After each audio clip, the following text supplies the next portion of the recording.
হচ্ছে আমাদের 195 থেকে, তাই না? তো 195 নং কায়দাটা বলেন দেখি আলী আকবর। বিসমিল্লাহির রাহমানির রাহিম।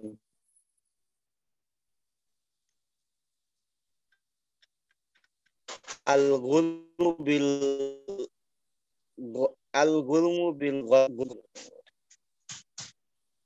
নেটওয়ার্ক সমস্যা হচ্ছে মনে হয়।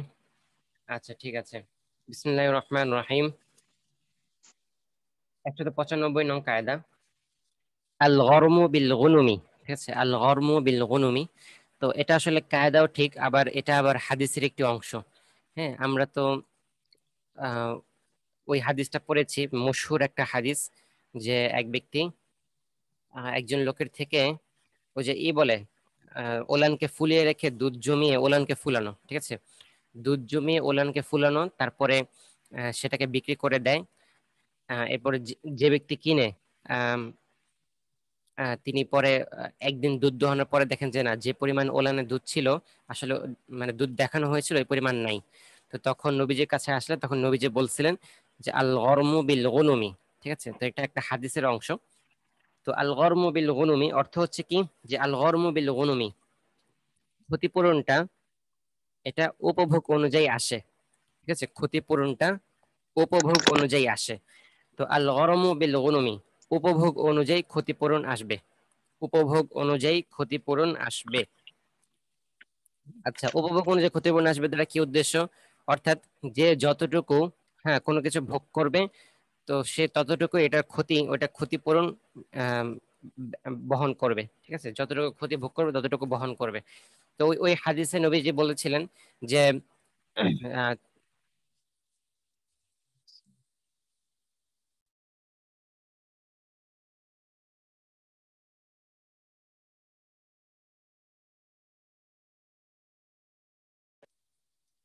আব্বু দিলে ভালো হতো না?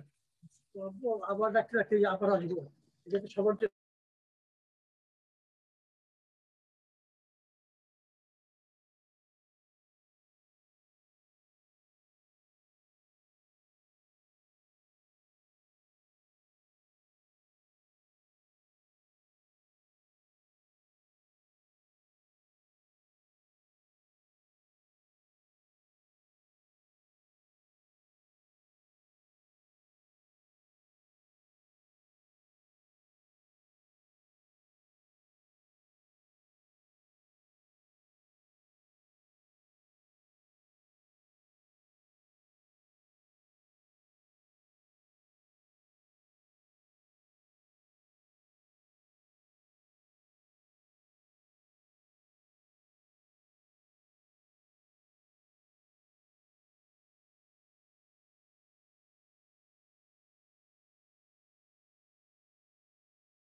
আচ্ছা ঠিক আছে, লোক আসছিল।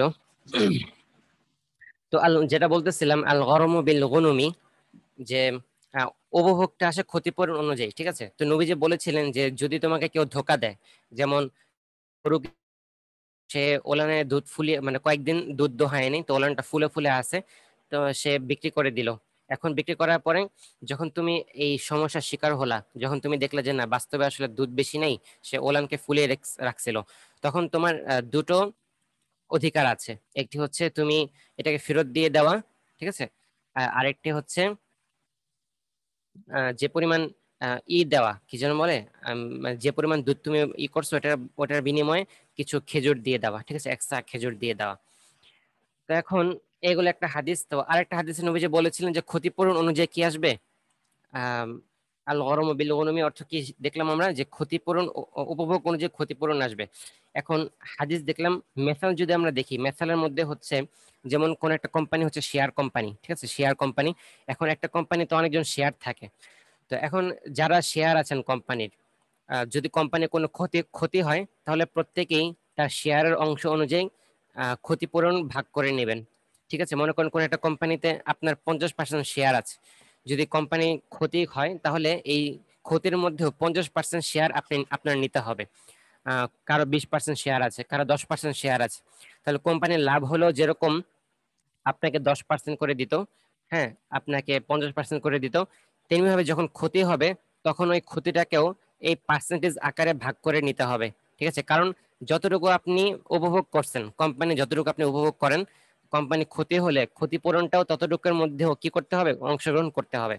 এটি আর কি মূলত বললো যে আল গরমু বিল গুনুমি, যে উপভোগ যেটা আছে সেটা ক্ষতিপূরণ অনুযায়ী আসে, অর্থাৎ যতটুকু উপভোগ হয় ততটুকু ক্ষতিপূরণ আসবে, এর বেশি আসবে না।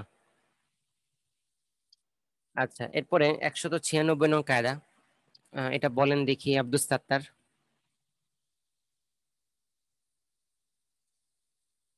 بسم الله الرحمن الرحيم الغصب ليس بموجب للملك بنفسه আচ্ছা, 196 নং কায়দা, আল গসবু লাইসা বিমুজিবিন লিল মিলকি বিনাফসি।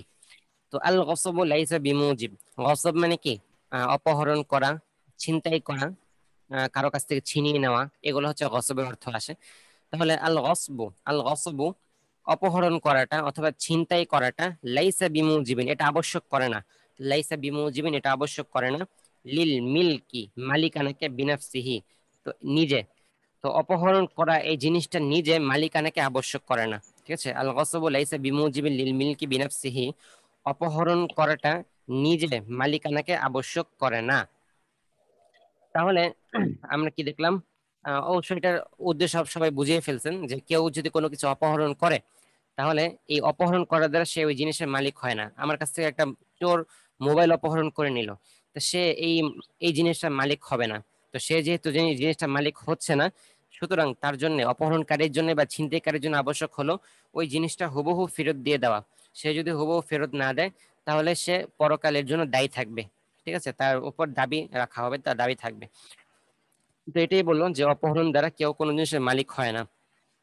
যদি এমন হয় যে অপহরণ করার পর বা ছিনতাই করার পরে জিনিসটাকে সে নষ্ট করে ফেলছে, তাহলে আবার হুকুম ভিন্ন। নষ্ট করে ফেললে সে যেহেতু সে মূল জিনিসটা, আইনে জিনিসটাকে ফেরত দিতে পারছে না, অতএব সে ক্ষতিপূরণ দিবে। ঠিক আছে, ওই জিনিসটা ক্ষতিপূরণ দিবে। তো যখন মনে করেন মোবাইল নিল, মোবাইল নিয়ে নষ্ট করে ফেললো, মোবাইলটা ফেরত দিতে পারলো না, তখন সে মোবাইলের টাকাটা পরিশোধ করবে। আর মোবাইলের টাকা যখন পরিশোধ করে ফেলবে তখন আবার তার মানে তার উপর থেকে অপহরণের ইলজাম উঠে যাবে। ঠিক আছে, তাকে অপহরণ থেকে মুক্তি দেওয়া হবে, মানে তার আদায় হয়ে যাবে অপহরণকৃত জিনিসটা। তো এটাই বললো আল গসবু লাইসা বিমুজিবিল লিল মিলকি বিনাফসিহি, অপহরণ এটা নিজে মালিকানাকে সাব্যস্ত করে না। এরপরে 197 নং কায়দা, আল ফিদা ও ইয়াকুনু বিমুকাবালাতিল আসলি, আল ফিদা ও ইয়াকুনু বিমুকাবালাতিল আসলি। তো ফিদা অর্থ এখানে মূল্য। ঠিক আছে, তো আল ফিদা ও মূল্যটা, ইয়াকুনু এটাকে নির্ধারিত করা হবে, নির্ধারণ করা হবে, বিমুকাবালাতিল আসলি মূল বস্তুর মোকাবেলায়, অর্থাৎ মূল বস্তুর ভিত্তিতে, মূল বস্তু বা মূল জিনিসের ভিত্তিতে মূল্য নির্ধারণ করা হবে। ঠিক আছে, মূল জিনিসের ভিত্তিতে মূল্য নির্ধারণ করা হবে। তো এর দ্বারা কি উদ্দেশ্য, মনে করেন কোন একটা মাল, হ্যাঁ, কয়েক প্রজন্ম হাত বহাত হইলো। হ্যাঁ, ধরেন একটা মোবাইল, সেটা আপনার দাদা ব্যবহার করেছিল, সেটা আপনার দাদা আপনার বাবাকে দিচ্ছে, আপনার বাবা আপনাকে দিচ্ছে, তাহলে কয়েক হাত বদল হইলো। এখন বলা হয়, এখন এই জিনিসটার মূল্য কত? ঠিক আছে, এখন আপনি চাইলে এই জিনিসটাকে, যেহেতু মূল এটা এটা একটা মোবাইল, একটা মোবাইলের মূল্য যতটুকু হতে পারে আপনি ততটুকু রেখে এই জিনিসটাকে সেল দিতে পারেন। ঠিক আছে, এই একটা সুরত। আরেকটা সুরত হচ্ছে, ধরেন আপনি কোনো কিছু হাদিয়া পাইলেন, কোনো কিছু গিফট পাইলেন। ঠিক আছে, এখন আপনি তো গিফট পাইছেন, আপনি জিনিসটা কিনেন নাই, কিন্তু আপনি যদি বিক্রি করতে চান তাহলে এই মূল বস্তুর যে দাম, হ্যাঁ, আপনি গিফটকৃত বস্তুটা, এটার যে মূল বস্তুর দাম যেরকম, এই মূল বস্তুর দামে আপনি এই গিফটকৃত জিনিসটাকে বিক্রি করতে পারেন। ঠিক আছে, তো এটাই বললো যে যে কোনো জিনিসের মূল্যটা নির্ধারণ হবে তার আসলের উপর ভিত্তি করে, যে তার আসলে কি ছিল। তো তার আসলটা যেহেতু টাকা পয়সা লেনদেন করেই নেওয়া হয়েছে, ঠিক আছে, তো অতএব এই মূল বস্তুটা যেখানে যখন যেখানেই থাক সেটাকে আহ, ওই রকম করে মূল্য নির্ধারণ করে এটাকে বিক্রি করা যাবে। ঠিক আছে, এটাই বললো। এরপরে 198 নং কায়দা, আল ফারাইদু আফদালু মিনান নাফলি। খুবই সহজ একটা কায়দা এবং আমাদের সমাজে খুবই প্রসিদ্ধ। আল ফারাইদু আফদালু মিনান নাফলি, যে ফরজ এটা উত্তম নফলের চেয়ে। ঠিক আছে, ফরজ এটা উত্তম নফলের চেয়ে। তো নফলের চেয়ে ফরজ উত্তম। তো এটা আসলে সমাজে অনেক বেশি দেখা যায় যে মানুষ যতটা না ফরজের প্রতি গুরুত্ব দেয়, অনেক ক্ষেত্রে নফলের প্রতি একটু বেশি গুরুত্ব দিয়ে ফেলে। ঠিক আছে, যেমন মনে করেন নামাজের পরে দোয়া করাটা কি মুস্তাহাব, নফল না, মুস্তাহাবের পর্যায়ে। এখন অনেকে এই দোয়াটাকে আবশ্যক মনে করে। ঠিক আছে, মানে সে নফল একটা মানে মুস্তাহাব একটা জিনিসকে আবশ্যক মনে করতেছে। তো এখানে ফরজ দ্বারা উদ্দেশ্য আহ, মানে যে কোনো আমল, আর নফল দ্বারা উদ্দেশ্য তার থেকে একটু কম আমল, মানে তার থেকে একটু কম স্তরের। যেমন ফরজ দ্বারা যদি আমি ওয়াজিব উদ্দেশ্য নেই, তাহলে নফল নফল দ্বারা নফল উদ্দেশ্য নেওয়া যাবে, সুন্নতটা নেওয়া যাবে, এরকম মুস্তাহাবও নেওয়া যাবে। তারপরে ফরজ দ্বারা যদি আমি সুন্নত উদ্দেশ্য নেই, তাহলে নফল দ্বারা নফল মুস্তাহাব এগুলো উদ্দেশ্য নেওয়া যাবে, এরকম আর কি। এখন যে কোনো জিনিসের ক্ষেত্রেই আমাদেরকে ফরজটাকে বা ওয়াজিব এগুলাকে গুরুত্ব দিতে হবে, ওই তুলনায় তার নিম্নের স্তরটাকে গুরুত্ব দেওয়া যাবে না। ঠিক আছে, যেমন ফরজের তুলনায় মানে ফরজটাকে বেশি গুরুত্ব দিতে হবে, ওয়াজিবকে ফরজে বেশি গুরুত্ব দেওয়া যাবে না। আবার ওয়াজিবটাকে বেশি গুরুত্ব দেওয়া হবে কার তুলনায়, নফলের তুলনায় বা মুস্তাহাবের তুলনায়। ঠিক আছে, এরকম। আবার সুন্নতটাকে বেশি গুরুত্ব দিতে হবে নফলের তুলনায়। এই সিস্টেমে মানে আমলে তো স্তর আছে, তো স্তর ভাবে স্তর সিস্টেমে আমলকে গুরুত্ব দিতে হবে। ঠিক আছে, অতএব ওই যে অনেকে বলে যে লুঙ্গি খুলে পাগড়ি বাঁধা, তো এটা কি নাই, শরীয়তে জায়েজ নেই। এভাবে ফরজকে তরক করে কোনো নফল আমলের দিকে ঝুঁকে যাওয়া, এটা না জায়েজ, এটা গুনাহ হবে, না জায়েজ হবে। এই জন্য ফরজ ফরজ ঠিক রেখে যত মনে চায় গুনার দিকে মানে ফরজটা ঠিক রাখতে হবে। এরপরে আপনি নফল পালন করেন না করেন সেটা আপনার ব্যাপার, কিন্তু ফরজটাকে ঠিক রেখে বা ওয়াজিবটাকে ঠিক রেখে এরপরে নফল সুন্নত এগুলোকে আদায় করতে হবে। ঠিক আছে। হ্যাঁ, তো যার কারণে যদি কোনো ব্যক্তি ফরজ না পড়ে, যেমন ফরজ না পড়ে সে সুন্নত পড়তেছে, তাহলে তার ফরজটা কি হয় না, মানে সুন্নতটা তখন লাগু হয়ে যায়। তা ফরজটা প্রথমে পড়তে হয়, এরপরে হচ্ছে সুন্নত। তো এই জন্য প্রথমে হচ্ছে ফরজ পড়ার নিয়ম, মানে নিয়ম অনুযায়ী ফরজ বাদ দিয়ে সুন্নত এটা গ্রহণযোগ্য না। আচ্ছা, তো এটা তো আমভাবে সব জায়গায় সব জায়গায় এটা খাটবে। তবে কিছু কিছু ব্যতিক্রম আছে। ঠিক আছে, কিছু কিছু ব্যতিক্রম এমন আছে যে সমস্ত ব্যতিক্রমের মধ্যে ওয়াজিবটা একটু বেশি গুরুত্ব পায়,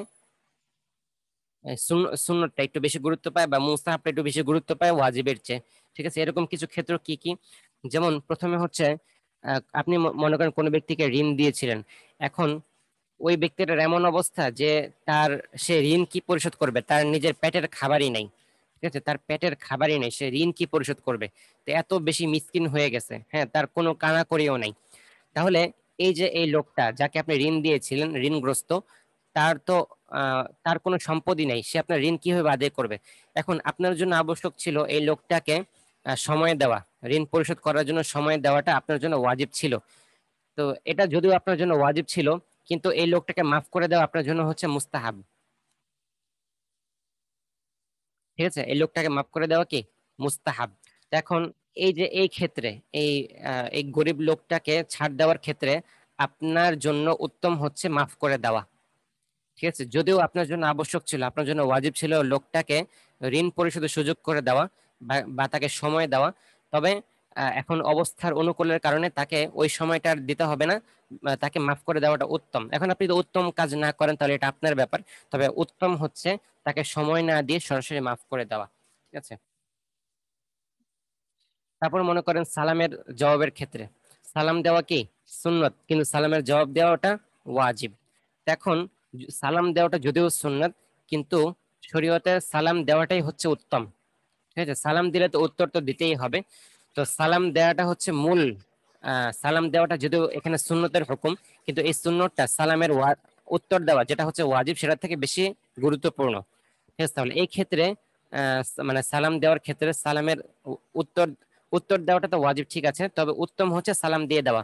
আপনি এমন বলতে পারবেন না আরে সালাম দেওয়া তো সুন্নত, আমি এটা পালন করলাম না, এমন না, বরং সালাম দেওয়া সুন্নত হলেও এটা একটু বেশি গুরুত্বপূর্ণ। ঠিক আছে,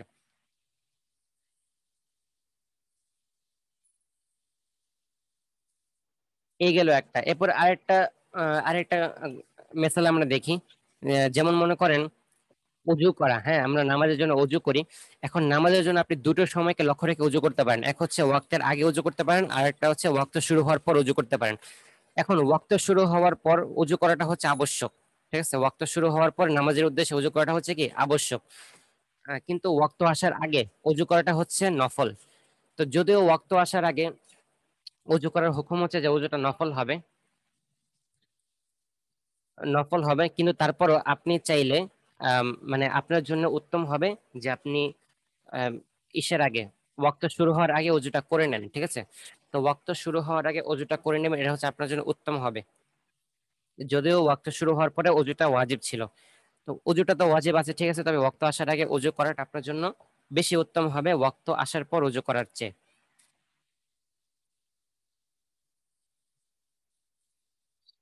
ঠিক আছে, তাহলে আমাদের কয়টি হলো কায়দা? 4টি কায়দা থাকুক, আমরা ভালো মতো ইয়াদ করার চেষ্টা করব। আজকে তো সময়ও নেই যে নস দেখা যাবে, তো আমরা হাজিরা দিয়ে ফেলি।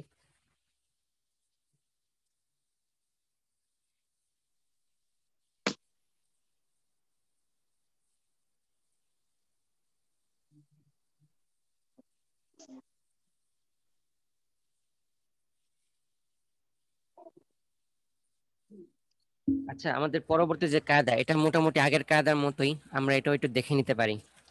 পরবর্তী কায়দা হচ্ছে 199 নং কায়দা। কায়দাটা হচ্ছে ফরদুল আইনি লা ইউতরাকু বিন নাফিলাতি আও বিমা হুয়া মিন ফুরুদিল কিফায়া। ঠিক আছে, ফরদুল আইনি লা ইউতরাকু বিন নাফিলাতি আও বিমা হুয়া মিন ফুরুদিল কিফায়া। তাহলে ফরদুল আইনি, এটা ফরজে আইন দ্বারা কি উদ্দেশ্য, যে কোনো ফরজ, ঠিক আছে, যে কোনো ফরজে আইন। ফরজে আইন তো আমরা সবাই জানি কাকে বলে। তো ফরজে আইনটাকে লা ইউতরাকু ছাড়া যাবে না বিন নাফিলাতি, নফলের মাধ্যমে। তো কোন একটা নফল আমল, হ্যাঁ এটার কারণে ফরজকে ছাড়া যাবে না। ঠিক আছে, কোন একটা নফল আমলের কারণে ফরজকে ছাড়া যাবে না। আও বিমা হুয়া মিন ফুরুজিল কিফায়া, অথবা ফরজে কিফায়ার কারণে নফলকে ছাড়া যাবে না।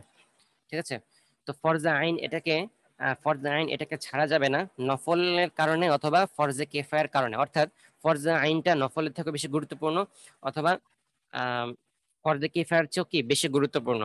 মেসাল কি আগেরটার মতো অনেকটা মেসাল, যে ফরজটা কি বেশি গুরুত্বপূর্ণ নফলের চেয়ে বা ওয়াজিবের চেয়ে বা সুন্নতের চেয়ে।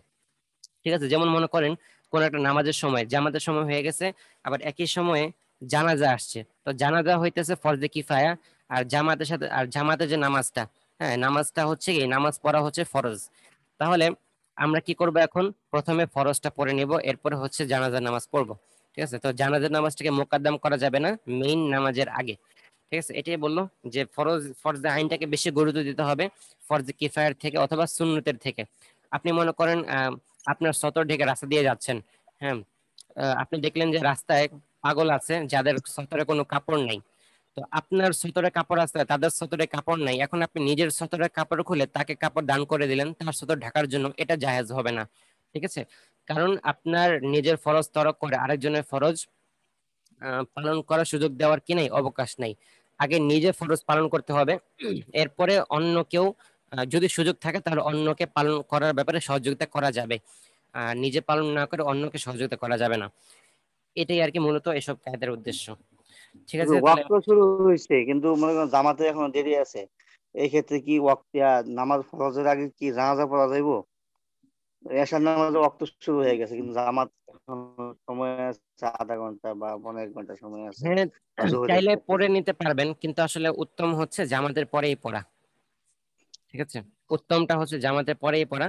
কিন্তু আপনি যদি দেখেন যে আপনার পক্ষে ফরজ পড়ার সুযোগ আছে, মানে এখানে বলতেছে যে ফরজটা হচ্ছে বেশি গুরুত্বপূর্ণ ফরজে কিফায়ার থেকে, ফরজে আইনটা। তো ফরজে আইন যেটা আছে সেটাকে মুকাদ্দম করাটা হচ্ছে উত্তম হবে। ঠিক আছে, এরপর হচ্ছে ফরজে কিফায়ার স্থান। ঠিক আছে, 199 পর্যন্ত থাকলো, সবাই ভালো মতো ইয়াদ করবেন।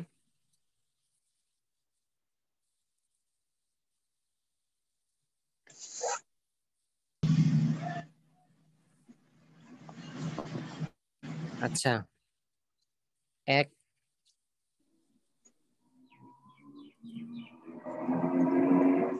2 লাব্বাইক 3 সাদিক, 4 লাব্বাইক 5 ইব্রাহিম, 6 লাব্বাইক 7 আহসান, 8 9 10 আখলাক, 11 লাব্বাইক 12 লাব্বাইক 13 লাব্বাইক 14। লাব্বাইক। ঠিক আছে, আসসালামু আলাইকুম।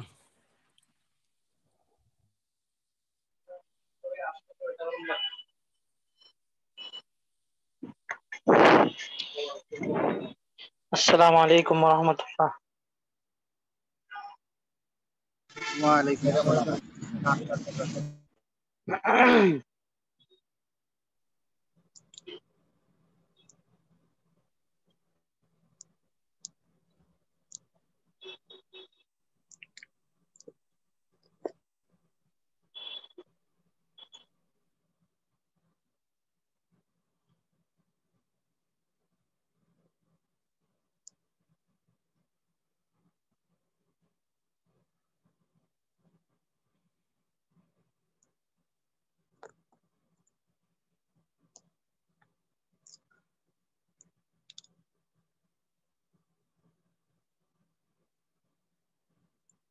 আমার এখানে নেটওয়ার্কের সমস্যা হইতেছে প্রচুর।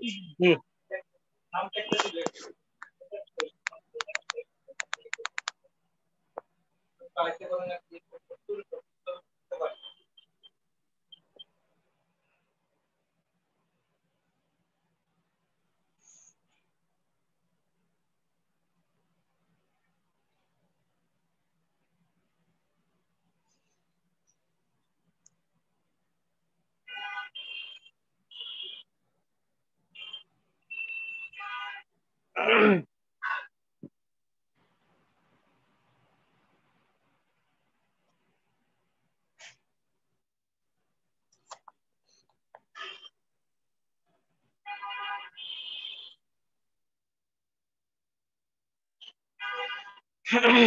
বিসমিল্লাহির রহমানির রহিম।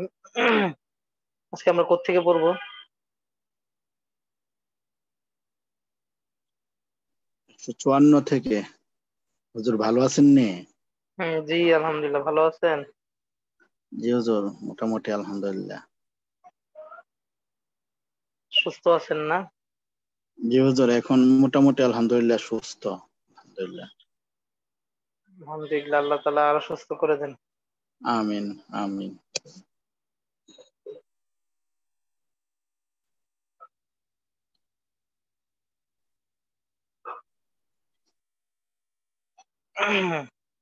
আচ্ছা, 154 থেকে একজন পড়েন। ও, স্ক্রিনটা 57 উঠে রইছে।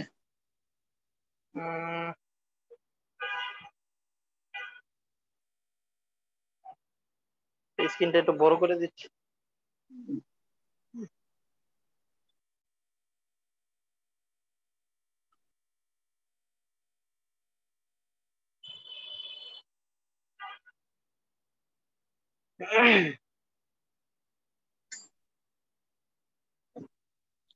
বিসমিল্লাহির রহমানির রহিম।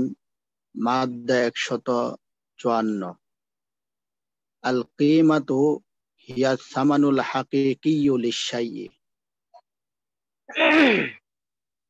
বিসমিল্লাহির রহমানির রহিম।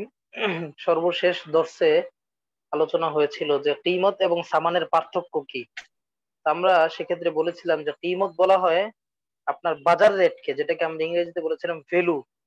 আর সামান বলা হয় আপনার কোনো জিনিসের আহ প্রকৃত মূল্যকে, যেটাকে আমরা বলেছিলাম, কি বলেছিলাম ইংরেজিটা ওই দিন, কি বলতে প্রাইস পারবেন?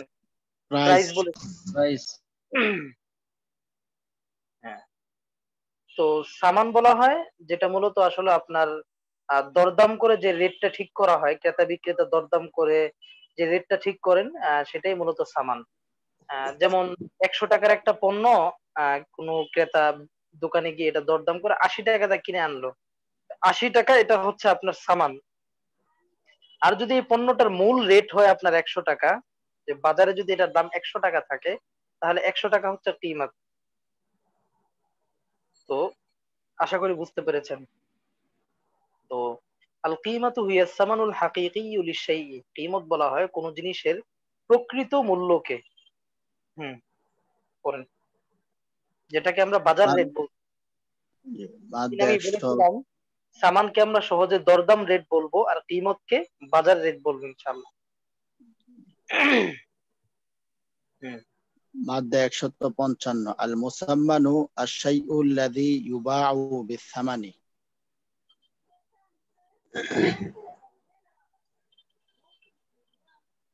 আল মুসাম্মান, এটা বলা হয় আশ-শাইউল্লাযী ইউবাউ বিস-সামান। এটা যেই পণ্যটা আপনার সামান দিয়ে বিক্রি করা হচ্ছে ওই পণ্যকে বলা হয় আল মুসাম্মান। মাবিকে বলা হয় আপনার আল মুসাম্মান। হ্যাঁ,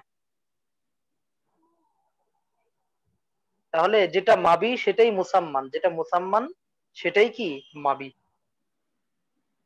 জি, সামনে।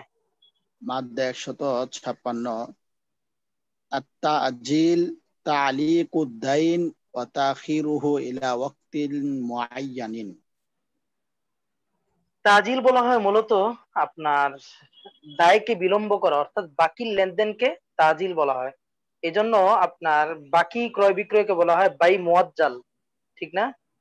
আল বাইউল মুআজ্জালু।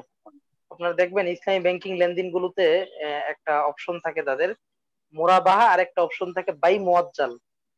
তো আর তাজিল বলা হয় মূলত বাকি লেনদেনকে। সেটা কি তালিকুদ দাইনি, দাইন, দায়কে তালিকুদ দাইনি, দাইন মানে হচ্ছে দায়, দায়কে সম্পৃক্ত করা, ওয়া তাখিরুহু এবং এটাকে বিলম্ব করা, মানে আপনার দায়ের সম্পৃক্ততাটাকে বিলম্ব করা, ইলা ওয়াক্তিন মুআয়্যান, সুনির্দিষ্ট সময় পর্যন্ত, অর্থাৎ বাকি লেনদেন। যেমন আমি দোকান থেকে আপনার একটা কলম কিনলাম 10 টাকা দিয়ে, তো দোকানদার তো 10 টাকা আমার কাছে পান তিনি, এটা আমার উপর দায়। আমি 10 টাকাটা নগদে না দিয়ে 1 সপ্তাহ পরে দিলাম, এটাই হচ্ছে আমি আমার নিজের দায়টাকে বিলম্বিত করলাম, এটাকে তাজিল বলা হয়। তাহলে এখানে দুইটা পরিভাষা আছে, আমরা খেয়াল রাখবো সব সময় আমাদের সামনে, আধুনিক মাসাইলের ক্ষেত্রে অনেক কাজে দিবে। একটা হচ্ছে আল বাইউল মুআজ্জাল, মানে বাকি ক্রয় বিক্রয়, আরেকটা হচ্ছে আল বাইউল মুআজ্জাল আইন দিয়ে, এটা হচ্ছে আপনার নগদ লেনদেন, নগদ ক্রয় বিক্রয়।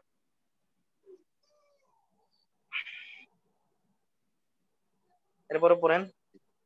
মাদ্দা 157 আত-তাকসিদ তাজিলু আদাইদ দাইন মুফাররাকান ইলা আওকাতিন মুতাআদ্দাদাতিন মুআয়্যানাতিন। দেখেন, আত-তাজিল এবং আত-তাকসিদ এই দুইটা মৌলিকভাবে এক। আত-তাজিল বলা হয় বাকি লেনদেনকে, আর আত-তাকসিদ বলা হয় মূলত কিস্তি লেনদেনকে। তো মানুষ যখন দোকান থেকে কোনো পণ্য কিনে, যেমন আপনি ওয়ালটন শোরুম থেকে একটা ফ্রিজ কিনলেন, তো এটার অফার কি আপনি চাইলে এটার পেমেন্টটা কিস্তিতে দিতে পারবেন। তাহলে কি প্রকারান্তরে আপনি এই ফ্রিজটা কি বাকিতে কিনেছেন নাকি নগদে কিনেছেন বলেন তো? বাকিতে। বাকিতে কিনেছেন। কিস্তি লেনদেনটা এটার তাকিফ বা এটার মূল প্রকৃতি হচ্ছে এটা একটা বাকি লেনদেন। তবে বাকি লেনদেন আর কিস্তি লেনদেনের একটা পার্থক্য হচ্ছে, বাকিতে আপনার মূলত শর্তটা এরকম থাকে যে ক্রেতা এক মুঠে পুরো টাকাটা পরবর্তীতে দিবেন। যেমন আমি দোকান থেকে 10 টাকাতে একটা কলম কিনলাম, শর্ত কি যে আমি এই কলমের 10 টাকাটা 1 সপ্তাহ পর দিব। আর কিস্তি লেনদেনটা হচ্ছে পুরো বাকিটা এক মুঠে না দিয়ে বরং বাকিটাকে বিভিন্ন সময়ের দিকে সম্পৃক্ত করা। যেমন 10 টাকাতে একটা কলম কিনলাম, কলম কিনে আমি বললাম যে 5 টাকা সোমবার দিব আর 5 টাকা শুক্রবার দিব। এই যে কিস্তিতে দায়টাকে বিভক্ত করা, এটাকে বলা হয় আত-তাকসীতু। তাজিলু আদাইদ দাইনি, আপনার এই যে দাইন আদায় করাটাকে বিলম্ব করা, মুফাররাকান, এটা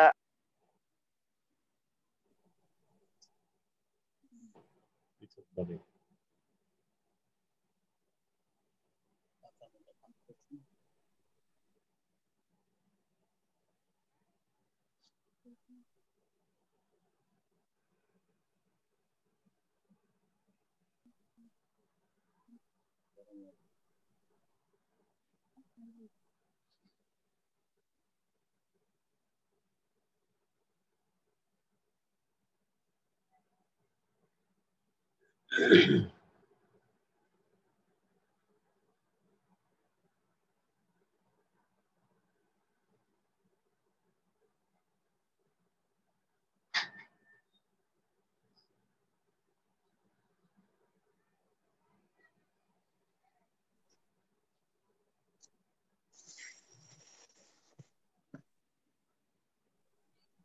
হুজুর মনে হয় চলে গেছে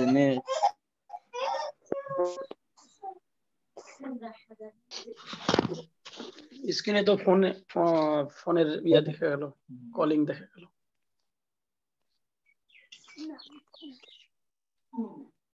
আছে লাইনে আছেন হয়তো ফোনে কথা বলতেছে। জি জি।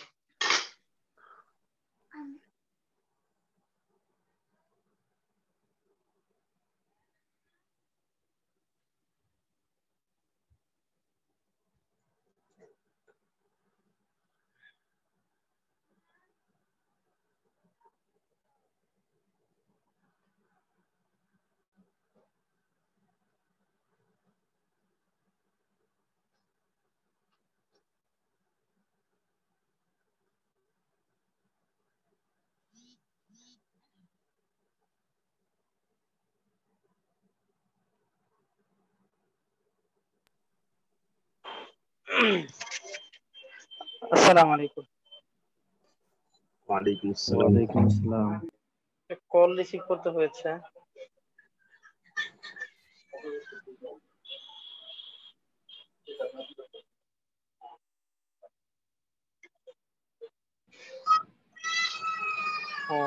আমরা কিস্তি লেনদেন পড়ছিলাম না? জি তাজিবু আদাইদ দাইনি মুফাররাকান ইলা আওকাতিন মুতাআদ্দিদাতিন মুআয়্যানাতিন।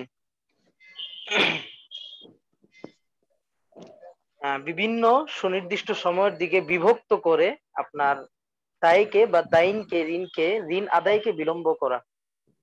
তাজিলু আদাইদ দাইনি ঋণ আদায়কে বিলম্বিত করা, মুফাররাকান বিভক্ত করে, ইলা আওকাতিন মুতাআদ্দিদাতিন মুআয়্যানাতিন সুনির্দিষ্ট বিভিন্ন সময়ের দিকে বিভক্ত করে। যেমন ওই যে বলেছিলাম যে কিস্তি লেনদেনের ক্ষেত্রে নিয়ম হলো যে বাকিটাকে বিভিন্ন সময় দেওয়া, তবে কখন দিবে সেই সময়টাও সুনির্দিষ্ট থাকবে, কত টাকা করে দিবে কিস্তিতে এটাও সুনির্দিষ্ট থাকবে। যেমন আপনি একটা ফ্রিজ কিনলেন 60,000 টাকা দিয়ে 6 মাসের কিস্তিতে, তাহলে এটা স্পষ্ট করতে হবে যে আপনি প্রত্যেক মাসে 10,000 টাকা করে দিবেন। যদি এটা স্পষ্ট না থাকে যে না 6 মাসে দিয়ে দিব যত পারি, 1 মাসে 20, 1 মাসে 30, যখন যেটা পারি, তাহলে এই লেনদেনটা সঠিক হবে না। তো বিস্তারিত আলোচনা ইনশাল্লাহ আমরা পড়বো, সামনে আসবে। পরে মাদ্দা 158 আদ-দাইনু মা ইয়াসবুতু ফি জিম্মাতি কামিকদারিন মিনাদ দারাহিমি ফি পড়েন জিম্মাতি রাজুলিন। মাওলানা হোসেন, জি এটা না, এটা আলোচনা আছে, এটা পরে পড়াবো। আপনি 159টা পড়েন, এটা কালকে পড়াবো। 159 আল আইনু শাইউল মুআয়্যানুল মুখাসসাসু কাবাইতিন ওয়া হিসানিন ওয়া কুরসিয়্যিন وكرسي والصبرة حنطة والصبرة دراهم حاضرتين فكلها من الأعيان.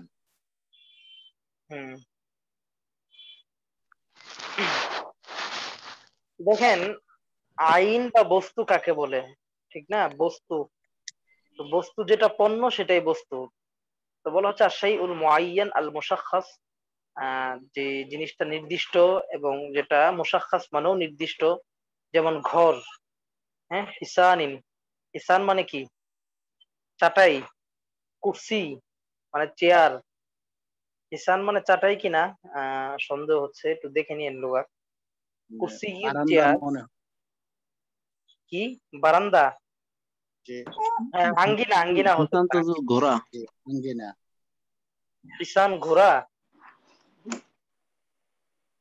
ঘোড়া জি আসবে না এখানে, ঘোড়া হবে না এখানে, কোনো বস্তু হবে, বস্তু, প্রাণী হবে না। আচ্ছা, এখানে লুগাত দেখলেই পাবেন। কুরসি চেয়ার, এই ধরনের চেয়ার, আলমারি, ওই যে ওদিন বলেছিলাম আলমিরা, জানালা, খাট, পালং এগুলো সব বস্তু। এরপর পড়েন। মাদ্দা 160 আল বায়ু হুয়া মা ইয়াবিউ। হ্যাঁ পড়েন, এগুলো সহজ। মাদ্দা 161 আল মুশতারি হুয়া মা ইয়াশতারি। মাদ্দা 162 আল মুতাবাইয়ান হুমাল বায়ু ওয়াল মুশতারি ওয়া ইউসাম্মায়ান আকিদাইন আইজান। আচ্ছা এটা দেখেন আপনার আল মুতাবাইয়ান, মূলত ক্রেতা বিক্রেতা, এই দুজনকে আল মুতাবাইয়ান বলা হয় এবং এই দুজনকে আকিদাইনও বলা হয়, ঠিক না? যে চুক্তির উভয় পক্ষ বলা হয়। সেটা আমরা বুঝতে পারছি, যেটা আমাদের প্রায় আলোচনা হয়েছে। আকিদাইন মানে যে কোনো একটা চুক্তি সংগঠিত হতে হলে দুইটা পক্ষ লাগে। তো দুইটা পক্ষকে, একটাকে বায়ে আর একটা পক্ষকে মুশতারি বলা হয়, আর এই দুইটাকে একসাথে বলা হয় আল মুতাবাইয়ান। জি। জি সামনে। মাদ্দা 163 আল ইকালাতু রফু আকদিল বাই'i ওয়া ইজালাতুহু। হ্যাঁ দেখেন, এগুলো প্রত্যেকটার উপর বিস্তারিত আলোচনা, যেমন ইকালা নিয়ে আমার নিজস্ব মাকালাও আছে, বিস্তারিত আলোচনা আছে আমাদের এই কিতাবেও। সামনে এগুলো প্রত্যেকটার উপর আলাদা আলাদা অধ্যায় ভিত্তিক আলোচনা আসবে। এখন আমরা মূল সংজ্ঞার সাথে পরিচিত হচ্ছি যে আল ইকালাতু রফউ আকদিল বাই, না বাই চুক্তিকে উঠিয়ে দেওয়া, ওয়া ইজালাতুহু এবং এটাকে রহিত করা। আমরা জানি ইকালার পরিচয়। ইকালা মানে বাই চুক্তিকে রহিত করার অর্থ হচ্ছে আপনি 100 টাকা দিয়ে একটা পাঞ্জাবির কাপড় কিনেছেন। এখন কাপড় কেনার পর আপনার মনে হলো যে আপনার টাকাটা প্রয়োজন, পাঞ্জাবিটা প্রয়োজন নেই, আপনার হয়তো একটা ওষুধ কিনতে হবে, পকেটে টাকা নেই। তো আপনি যেহেতু কিনে ফেলেছেন পাঞ্জাবি, আপনি দোকানদারের কাছে গিয়ে আবার আবদার করলেন যে আমার তো টাকার প্রয়োজন, আপনার পাঞ্জাবিতে কোনো সমস্যা নেই, আমার টাকার প্রয়োজন, আপনি পাঞ্জাবিটা রেখে আমাকে টাকা ফিরিয়ে দেন। এই যে রিটার্ন, এটাই মূলত ইকালা। ইকালা মূলত ইকালা করা হয় পণ্যের কোনো দোষের কারণে না, ব্যক্তির কোনো টাকার প্রয়োজন, ক্রেতার টাকার প্রয়োজন, তিনি টাকার প্রয়োজনে পণ্যটা ফিরিয়ে দিতে চাচ্ছেন, এটাই মূলত ইকালা। হাদিস শরীফের মধ্যে আসছে যে বিক্রেতা ইকালা করবে, আল্লাহ তাআলা আকালাহুল্লাহু আসরাতিহি ইয়াউমাল কিয়ামাহ, মান আকালাল বাইআ আকালাল্লাহু আসরাতিহি ইয়াউমাল কিয়ামাহ।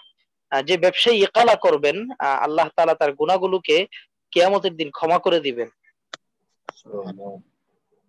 তো এটা অনেক বড় একটা ফজিলা। তবে সবচাইতে দুঃখজনক বিষয় হলো আপনার আমাদের সমাজে ইকালাটাকে অনেকটা হেয় করে দেখা হয়। ব্যবসায়ী ভাইরাও সহজে ইকালা করতে চান না, অথচ ব্যবসার মধ্যে কিন্তু অনেক ত্রুটি বিচ্যুতি হয় আমাদের। যদি এ ধরনের দিনে এক দুইটা ইকালা করা হয়, আল্লাহ তাআলা ওই ত্রুটি বিচ্যুতি গুলোর পরিবর্তে এই ইকালার বিনিময় হিসাবে এগুলো আল্লাহ তাআলা ক্ষমা করে দিতে পারেন। এই জন্য একজন আদর্শ ব্যবসায়ীর অনেকগুলো পরিচয়ের একটা পরিচয় হচ্ছে তিনি ইকালা করেন। তো ইকালার প্র্যাকটিস হওয়া দরকার আমাদের সমাজে, এবং ব্যবসায়ী ভাইদেরকেও এই ইকালার প্রতি দাওয়াত দেওয়া দরকার। তারা যেন ইকালা করতে রাজি থাকেন, সম্মত থাকেন। অনেক সময় তারা এটা করতে চান না। সামনে। উনজুরুল মাওয়াদ্দা এত মাদ্দা 164 আত-তাগরির তাওসিফুল মাবি'i লিল মুশতারি বিগাইরি সিফাতিল হাকিকিয়াতি। মাওলানা হুসাইন, আপনি উনজুরিল মাওয়াদ্দা এত এত পড়ছেন, আমি কই এত শব্দ আরবিতে কোত্থেকে আসলো, আমি শব্দ খুঁজতেছিলাম। জি হুজুর। আমি কই উনজুরিল মাওয়াদ্দা এত এত, ভয় পেয়ে গেছি একটু। আচ্ছা আচ্ছা ঠিক আছে। উনজুরিল মাওয়াদ্দা প্রথমটা আরবিতে পড়ে পরেগুলো ওয়াগাইরুহু বলে দিবেন। উনজুরিল মাওয়াদ্দা মিআতা ওয়া তিসঈন অমিসলুহু মিআ ওয়া আহাদ ওয়া তিসঈন বলে দিবেন। হ্যাঁ। জি। মাদ্দা 164 আত-তাগরিরু তাওসিফুল মাবি'i লিল মুশতারি বিগাইরি সিফাতিহিল হাকিকা। 164 নাম্বার মাদ্দা, এখানে বলা হচ্ছে আত-তাগরিরু ধোঁকা দেওয়া। ধোঁকা কি? তাওসিফুল মাবি'i আপনার পণ্যের গুণাগুণ বর্ণনা করা, লিল মুশতারি ক্রেতার সামনে, বিগাইরি সিফাতিহিল হাকিকিয়া পণ্যের প্রকৃত গুণ ছাড়া অন্য কোনো গুণাগুণ বর্ণনা করা। একটা পণ্যের মধ্যে একটা গুণ নেই সেটা উল্লেখ করা। হ্যাঁ, তো এটা হচ্ছে আপনার ধোঁকা দেওয়ার নামান্তর, যে গুণটা নেই সেটা বলা। একটা কলম, একটা কলমের কাজ হলো সে কালো কালি দিবে, লিখবে সুন্দর করে। আপনি বললেন যে এটা এটা কালো কালি দিবে 30 মিনিট, 30 মিনিট লাল কালি দিবে। এটা তো সম্ভব না। একটা কলম আবার 2 কালি দেয় কিভাবে? এরকম ধোঁকাই কিন্তু বর্তমানে বিভিন্ন পণ্যে দেওয়া হচ্ছে। তো এই যে ধোঁকার প্রবণতা, পণ্যের গায়ে লেখা থাকে একটা, ভেতরে থাকে আরেকটা, গায়ে লেখা থাকে এখানে আপনার ১ লিটার পাউডার দেওয়া হয়েছে, ১ কেজি এটা দেওয়া হয়েছে, ১ কেজি মধু দেওয়া হয়েছে। অথচ ভেতরে তেমন কিছুই পাওয়া যায় না। তো পণ্যের গায়ে একটা গুণাগুণ লেখা থাকা আর ভেতরে আরেকটা দেওয়া, এটা হচ্ছে সরাসরি তাগরীর, ধোঁকা দেওয়ার নামান্তর। আর হাদিস শরীফের মধ্যে আসছে, মান গাশশানা ফালাইসা মিন্না, যারা ধোঁকা দেয় তারা উম্মতে মুহাম্মাদীর অন্তর্ভুক্ত না। এরপর 166টা পড়ে। 166 মাদ্দা 166 আল কাদিমু হুয়া আল্লাযী লা ইউজাদু মান ইয়ারিফু আউওয়ালাহু। কদিম পুরনো, মানে কদিম মানে একটা পণ্য, একটা প্রোডাক্ট, এটা পুরনো হয়ে গেছে। এটা কিভাবে বুঝবেন? হুয়াল্লাযী লা ইউজাদু, এটা হচ্ছে কদিম বলা হয় কি, কদিমের একটা পরিচয় দিচ্ছে আসলে। আল্লাযী লা ইউজাদু, যেই বস্তুর ক্ষেত্রে পাওয়া যায় না, মান ইয়ারিফু আউওয়ালাহু, যে এই বস্তুর প্রথমটা জানে, মানে এই বস্তুর কে আবিষ্কার করেছে বা এই বস্তুটার আবিষ্কার কখন হয়েছে এই তথ্যই পাওয়া যায় না, তাহলে বোঝা যাবে সেই বস্তুটা কি আপনার এটা প্রাচীন হয়ে গেছে। যার আবিষ্কারক জানা যায় না, এরকম। আচ্ছা, তা আমরা যে দুইটা মাদ্দা রেখেছি 165, খবানে ফাহিশ নিয়ে একটু আলোচনা আছে, আর একটা হচ্ছে দাইন নিয়ে। দাইন কর্ত, এই দুইটার মাঝে কি পার্থক্য, এটা নিয়ে ইনশাল্লাহ আগামীকাল আলোচনা করব। আহ সবাইকে জাযাকাল্লাহ, অসংখ্য শুকরিয়া। আমাদের প্রথম দর্স হবে 30 মিনিট, এরপরের দর্স গুলো 25 মিনিট করে করে হবে। ও, তাহলে তো সময় আছে না? জি, সময় আছে। জি 4 মিনিট আছে এখনো। আচ্ছা, তাহলে হুজুর আপনাদের কি সাথে প্রথম ঘন্টাতে করবেন না দ্বিতীয় ইয়াতে? না, প্রথম ঘন্টা থেকেই করব। আজকে একটু ব্যস্ততার কারণে প্রথম ঘন্টা আসতে পারি নাই। আহ, জি। মাওলানা সাঈদ করিয়েছেন, এরপরে আমি যুক্ত হলাম আর কি। জি। আপনাদের কোন প্রশ্ন থাকলে বলেন, সেটা শুনি, যে কোনো বিষয়। এর ওই যে তাকসিদ, তাকসিদ যেটা বলছেন, তাকসিদের তাকসিদের ভিতরে যেমন নগদে কিনলে একটা মূল্য থাকে, তাকসিদে ওটার মূল্যটা বাইরে দেয়, তাহলে ওইটাও কি তাকসিদের ভিতরে গণ্য হইব? হ্যাঁ দেখেন, নগদে কিনলে এক মূল্য, বাকিতে কিনলে একটু বেশি, এই তারতম্য হতে পারে, এটা শরিয়া সম্মত। যেমন আপনার একটা প্রোডাক্ট, যেমন একটা ফ্রিজ, নগদে কিনলে এটার দাম হয় আপনার 60,000 টাকা, বাকিতে কিনলে হয় 65,000 টাকা। এটা জায়েজ, কারণ একটা পণ্য, এটা আহ একজন বিক্রেতা তিনি তার সুবিধা অনুযায়ী এটার দাম নির্ধারণ করতে পারেন। তবে নিয়ম হলো, শর্ত হলো, আপনার ক্রয় বিক্রয়ের সময় যে কোনো একটা দাম চূড়ান্ত করে ফেলা। হ্যাঁ, আপনি আপনি যেমন আপনি বাকিতে নিবেন, দোকানে গিয়ে বলেন আমি ফ্রিজটা বাকিতে নিব, দোকানদার তৎক্ষণাৎ বললো এটার দাম তাহলে 65,000 টাকা, 65,000 টাকার উপর চুক্তি হলো, তাহলে এটা জায়েজ, সমস্যা নেই। কিন্তু গ্রাম দেশে তো আমাদের অনেক এরকম হয়, দেখা যায় যিনি টাকা দেন তিনি হয়তো বিদেশে আছেন, বিদেশ থেকে টাকা পাঠান মাস শেষে। এখন ফ্যামিলি গুলোতে যেটা হয়, দোকান থেকে মালামাল নিয়ে আসে, তো এটা দোকানদার লিখে রাখে।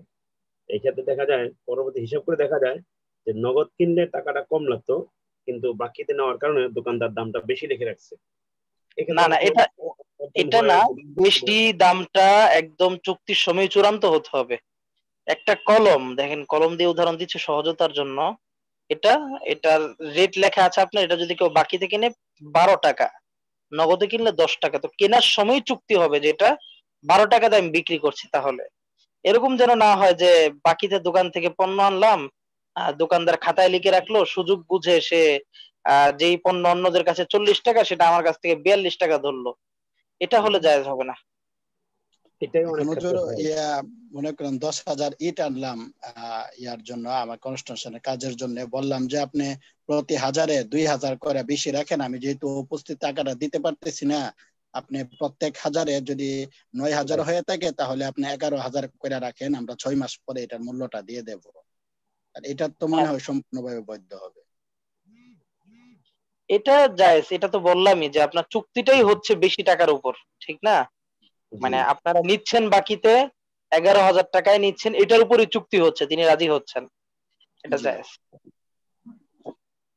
হ্যাঁ, তবে এই ধরনের শর্তারোপ করা যাবে না যে যেমন মাওলানা হুসেন ইট কিনলেন 11,000 টাকা দিয়ে, উনি বললো যে হুজুর যদি সময় মতো এগুলো পরিশোধ না করেন তাহলে কিন্তু আবার 500 টাকা বেড়ে যাবে।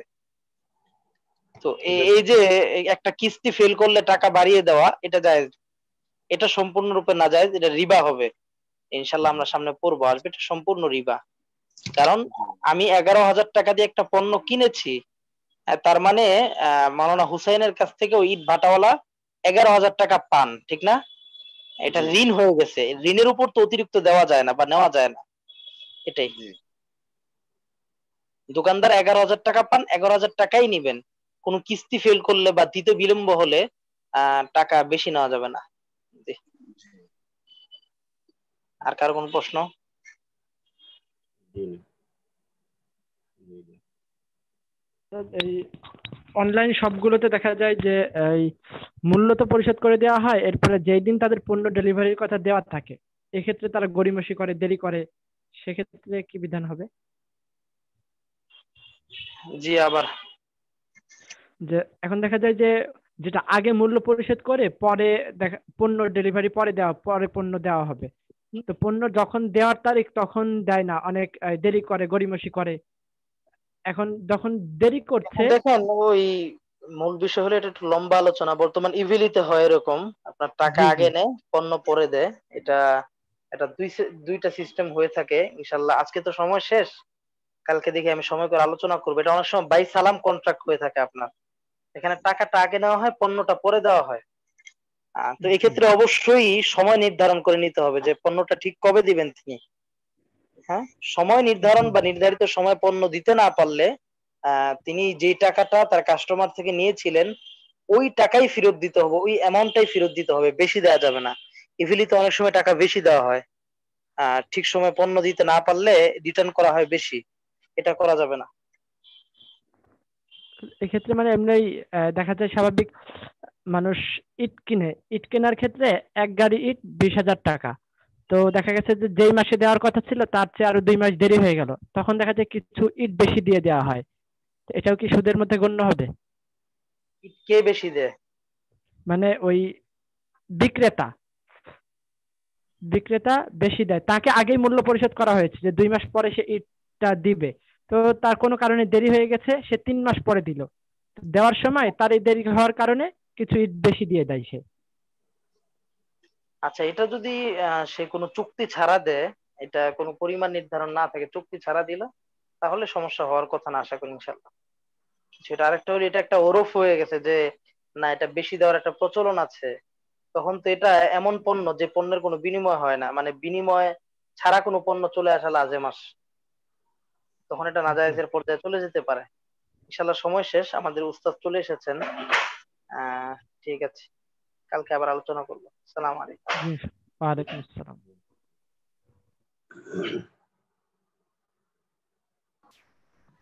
আসসালামু আলাইকুম ওয়া রাহমাতুল্লাহ। ওয়ালাইকুম আসসালাম। আসসালামু আলাইকুম। ওয়ালাইকুম আসসালাম ওয়া রাহমাতুল্লাহি ওয়া বারাকাতুহু। সবাই ভালো আছেন? জি আলহামদুলিল্লাহ। হুজুর ভালো আছেন নি? জি জি আলহামদুলিল্লাহ। আপনার অসুস্থতার কি খবর? আল্লাহ। অসুস্থতা হুজুর এখন মোটামুটি আলহামদুলিল্লাহ সুস্থতার দিকে, কিন্তু পুরোপুরি হয় না এখনো। জি, আল্লাহ তাআলা শিফায়ে কামেল দান করুন, আমিন। আমিন আল্লাহ আমিন তাআলা সুম্মা পরিপূর্ণ সুস্থতা দান করুন, আমিন। আমিন। আচ্ছা, গত সবকটা সবাই শোনান দেখি।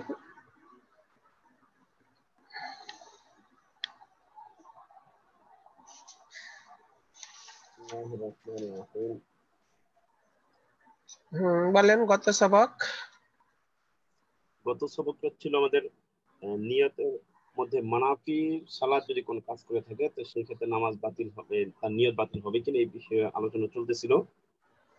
যে যদি এর মধ্যে মানাফিও নিয়ত কোনগুলো কোনগুলো এগুলো নিয়ে আলোচনা চলছে। যেমন কোন ব্যক্তি যদি আহ না- মানে নিয়ত করার পরে মুরতাদ হয়ে যায় তাহলে তার নিয়ত বাতিল হয়ে যাবে। ঠিক তেমনি ভাবে তার তার নামাজ বাতিল হয়ে যাবে। অন্যান্য ইবাদতের মধ্যে যদি সে তাকবীর দেওয়ার পরে আহ, নিয়ত কি বলে তাকবীর এবং নিয়তের মধ্যে কোনো অন্য কোনো কাজ করে তাহলে তার তাকবীরটা বাতিল, তার তাকবীর নিয়তকে বাতিল করে দিবে। অর্থাৎ নিয়তের পরে ভিন্ন তাকবীর দিল, একবার নিয়ত করার পরে যেই নামাজের জন্য নিয়ত করছে সেই নামাজের পরে আরেকবার তাকবীর দিল, অন্য যে তাকবীর দিল ওই ভিন্ন তাকবীর দেওয়ার কারণে আগের নিয়তটা বাতিল হয়ে যাবে। এমনিভাবে ফরজ সওমের ক্ষেত্রে বলা হয়েছে যদি কোনো ব্যক্তি ফজরের পরে নিয়ত পরিবর্তন করে, এবং এই অর্থাৎ সওমের ক্ষেত্রে নিয়তের পরিবর্তনের কোনো সুযোগ থাকে না। কারণ হলো নামাজ এবং সওমের ক্ষেত্রে পার্থক্য হচ্ছে নামাজের মধ্যে তাকবীরের মাধ্যমে একটা কাজের মাধ্যমে নিয়তটা পরিবর্তন হয়েছে, কিন্তু সওমের মধ্যে এমন কোনো কাজ নাই। এই জন্য সওমের ক্ষেত্রে যদি নিয়তের পরিবর্তন করে ফজরের পরে, তাহলে তার এই নিয়তটা গ্রহণযোগ্য হবে না। আপনি আরেকটা মাসলা বলেছে খাজানাতুল আকমারের মধ্যে, যদি কোনো ব্যক্তি ফরজ নিয়তে নামাজ কি বলে নামাজ শুরু করছে, এরপর নিয়ত পরিবর্তন করছে, এখন এই পরিবর্তনটা যদি ফরজ এর ক্ষেত্রে হয় তাহলে তার এই পরিবর্তিত নিয়তটা নফল হিসেবে গণ্য হবে। আর যদি কোনো ব্যক্তি খাওয়ার নিয়ত করে অথবা রমজান মাসে অথবা জেমার নিয়ত করে, তাহলে তার এই নিয়তের ক্ষেত্রে রোজার কোনো ক্ষতি হবে না শুধু নিয়ত করার দ্বারা। আর যদি এই নিয়তটাকে বাস্তবায়ন করে তাহলে তার এই নিয়তের কারণে, তার এই কাজের কারণে তার আমল, তার ফরজ ইবাদত নষ্ট হয়ে যাবে। তেমনি ভাবে কোনো ব্যক্তি যদি রাতের বেলা রোজার নিয়ত করছে, এরপরে ফজরের আগেই যদি ওই নিয়ত ভেঙে দিচ্ছে যে আমি রোজা রাখবো না অথবা অন্য রোজা রাখবো, এই ধরনের ভিন্ন নিয়ত করছে, সেটা যদি তুলুর ফজরের আগে হয় তাহলে সে যে নিয়ত করবে সেই নিয়ত অনুযায়ী হবে ইনশাআল্লাহ। এরপর বলছে তবে এখন কথা হলো নিয়তের পরে যদি খাওয়া দাওয়া করলো রাত্রিবেলা, তাহলে এই খাওয়া দাওয়াটা তার নিয়তকে বাতিল করবে না। আরেকটা মাসালা চলতেছিল যে কোনো ব্যক্তি যদি সফর বাতিল করে দেওয়ার নিয়ত করে একামত দ্বারা, তাহলে সে মুকদম হয়ে যাবে এবং তার সফরটা বাতিল হবে 5টি শর্তের মাধ্যমে। এর মধ্যে বলছে যেমন সফর না করা, এমনি ভাবে যতক্ষণ পর্যন্ত সে মুকিম না হবে। আর আচ্ছা ঠিক আছে, আচ্ছা সামনে পড়েন দেখি।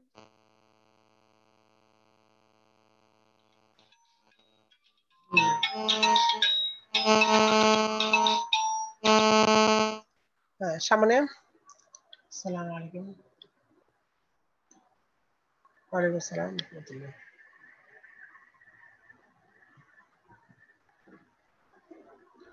যে একটু পরে করেন, ক্লাস হচ্ছে তো, আধা ঘন্টা পরে করেন। হ্যাঁ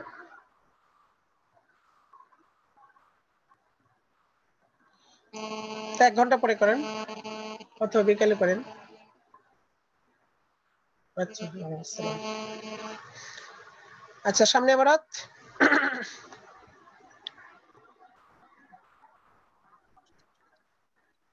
বিসমিল্লাহির রহমানির রহিম। ولو نوى قطع السفر ولو نوى قطع السفر بالإقامة صار مقيما وبطل سفره ب5 شرائط: ترك السير حتى لو نوى الإقامة سائرا لم تصح، وصلاحية الموضع للإقامة فلو نواها في بحر أو جزيرة لم تصح، واتحاد الموضع والمدة والاستقلال بالرأي। আচ্ছা ঠিক আছে, বিসমিল্লাহির রহমানির রহিম। এখানে তাফসীর চলতেছে। এখন প্রসঙ্গ হলো নিয়ত, যে নিয়তের সাথে শুধু এখানে কি কি জিনিস দ্বারা নিয়ত ভেঙে যায়, কথা হয়, সেগুলো বয়ান করতেছিল। যে তার নিয়তের মুনাফি, মানে যে সকল বিষয়ের দ্বারা নিয়তের প্রতিবন্ধক হয়, তার মধ্যে একটা ছিল কথা করা। এখন এই নিয়ত প্রতিবন্ধক হওয়ার মধ্যে কোন নিয়ত প্রতিবন্ধক হবে, কোন নিয়ত প্রতিবন্ধক হবে না, এই সম্পর্কে এখানে বলা হচ্ছে। মুনাফির মধ্যে একটা ছিল নিয়তুল কাতঈ, কথা করার নিয়ত করা। আচ্ছা তেমনি ভাবে এখন কথা কোন কেবতে কিভাবে কথা হবে, নামাজের মধ্যে কথা কিভাবে হয়, রোজার মধ্যে কথা কিভাবে হয়, হ্যাঁ এগুলো বিতাফসিল আলোচনা চলছে। এখন বলতেছে যে সফরের মধ্যে যদি কেউ লাও নাওয়া কাতা সাফারি, এখন সফর কথা সম্পর্কে এখানে মানে বলা হচ্ছে। নামাজ রোজা বিভিন্ন কথা আগে গেছে। যদি কেউ সফরকে কাতা করার নিয়ত করে, যে সফর করব না, মানে সফরকে কেটে দেওয়ার নিয়ত করলো, অর্থাৎ সে তো মুসাফির ছিল, এখন যখন সফরটা কেটে দিবে তখন তো মুকিম হয়ে যাবে। এখন কেটে দিবে কিভাবে? বিল ইকামাতি, কোথাও মুকিম হওয়ার দ্বারা, কোথাও মানে অথবা ইকামাতের নিয়ত দ্বারা যে সফরটাকে কেটে দিবে। তে নাওয়া কাতা সফরে বিল ইকামাতি, মানে ইকামাতের নিয়ত দ্বারা। বিল ইকামাতে হচ্ছে নিয়তের সাথে নাওয়ার সাথে সম্পর্ক, মানে ইকামাতের নিয়ত দ্বারা যদি কেউ সফরকে কতা করার নিয়ত করে, তার হুকুম কি? তার হুকুম হলো সরা মুকিমান, সে মুকিম হয়ে যাবে। অর্থাৎ তার এই নিয়তটা ধর্তব্য হবে, ইকামাতের নিয়তটা ধর্তব্য হবে, এবং ওয়াবাতালা সাফারহু, তার সফরটা বাতিল হয়ে যাবে। তবে এর জন্য 5টা শর্ত আছে। খামসে শারাইত, শারাইতা শারিয়তাতুন জামা, শারিয়তাতুন, শারিয়তাতুন মানে শর্ত। খামসে শারাইতা, 5টা শর্তের সাথে তার ইকামাতের নিয়ত সহিহ ধরা হবে এবং সফর বাতিল হয়ে যাবে এবং সে পুরো নামাজ আদায় করবে। আচ্ছা, 5টা শর্ত কি কি? প্রথম শর্ত হলো তারকুস সাইরি, চলা বন্ধ করে দিতে হবে, তরক করতে হবে। অর্থাৎ সফরের মধ্যে সে চলতেছে, আর চলা অবস্থায় যদি নিয়ত করে যে এখন আমি ইকামতে নিয়ত করলাম, তার নিয়তটা তার কাজের খেলাফ হয়ে গেল, এই জন্য তার কাজটা নিয়তের মুআফাকাত করলো না, এই জন্য গ্রহণীয় হবে না। এই জন্য প্রথম হলো তারকুস সাইর, চলা তরক করতে হবে।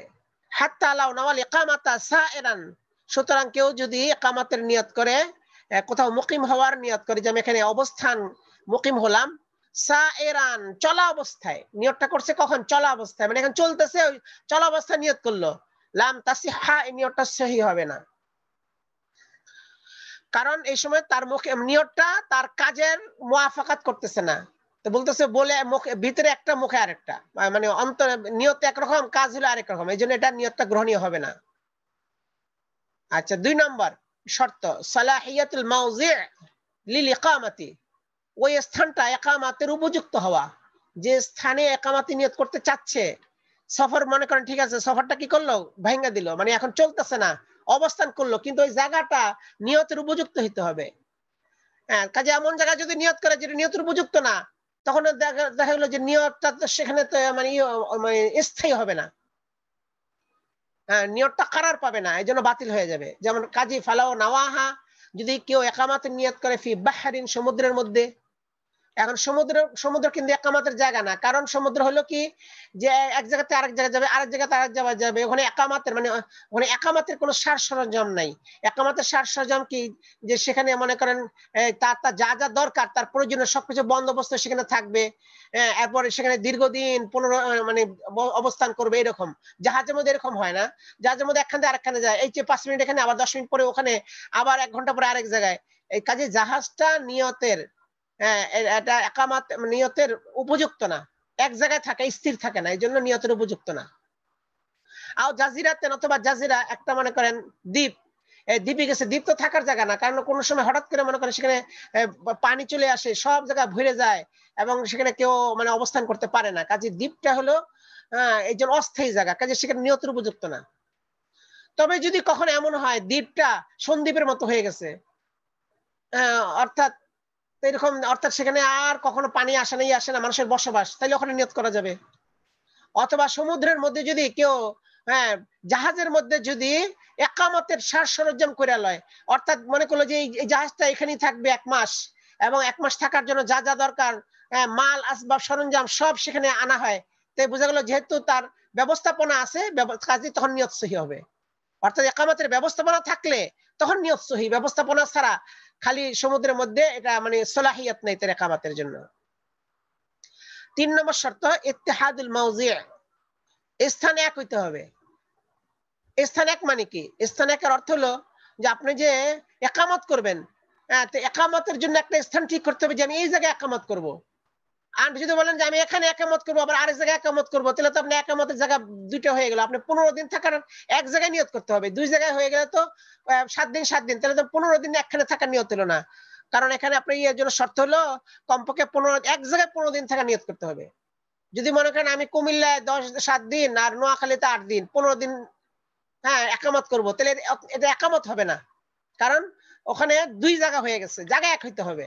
শুধু কুমিল্লায় 15 দিন নিয়ত, অথবা শুধু নোয়াখালীতে 15 দিন নিয়ত করতে হবে। ওয়াল মুদ্দাতু, এবং মুদ্দাত হইতে হবে।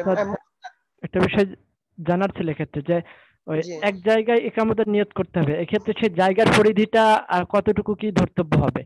আচ্ছা, জায়গার পরিধি মানে অর্থাৎ সেখান থেকে সফরের দূরত্বে কোথাও না যায়, মানে আশেপাশে সফরের দূরত্বে যাওয়া যাবে না।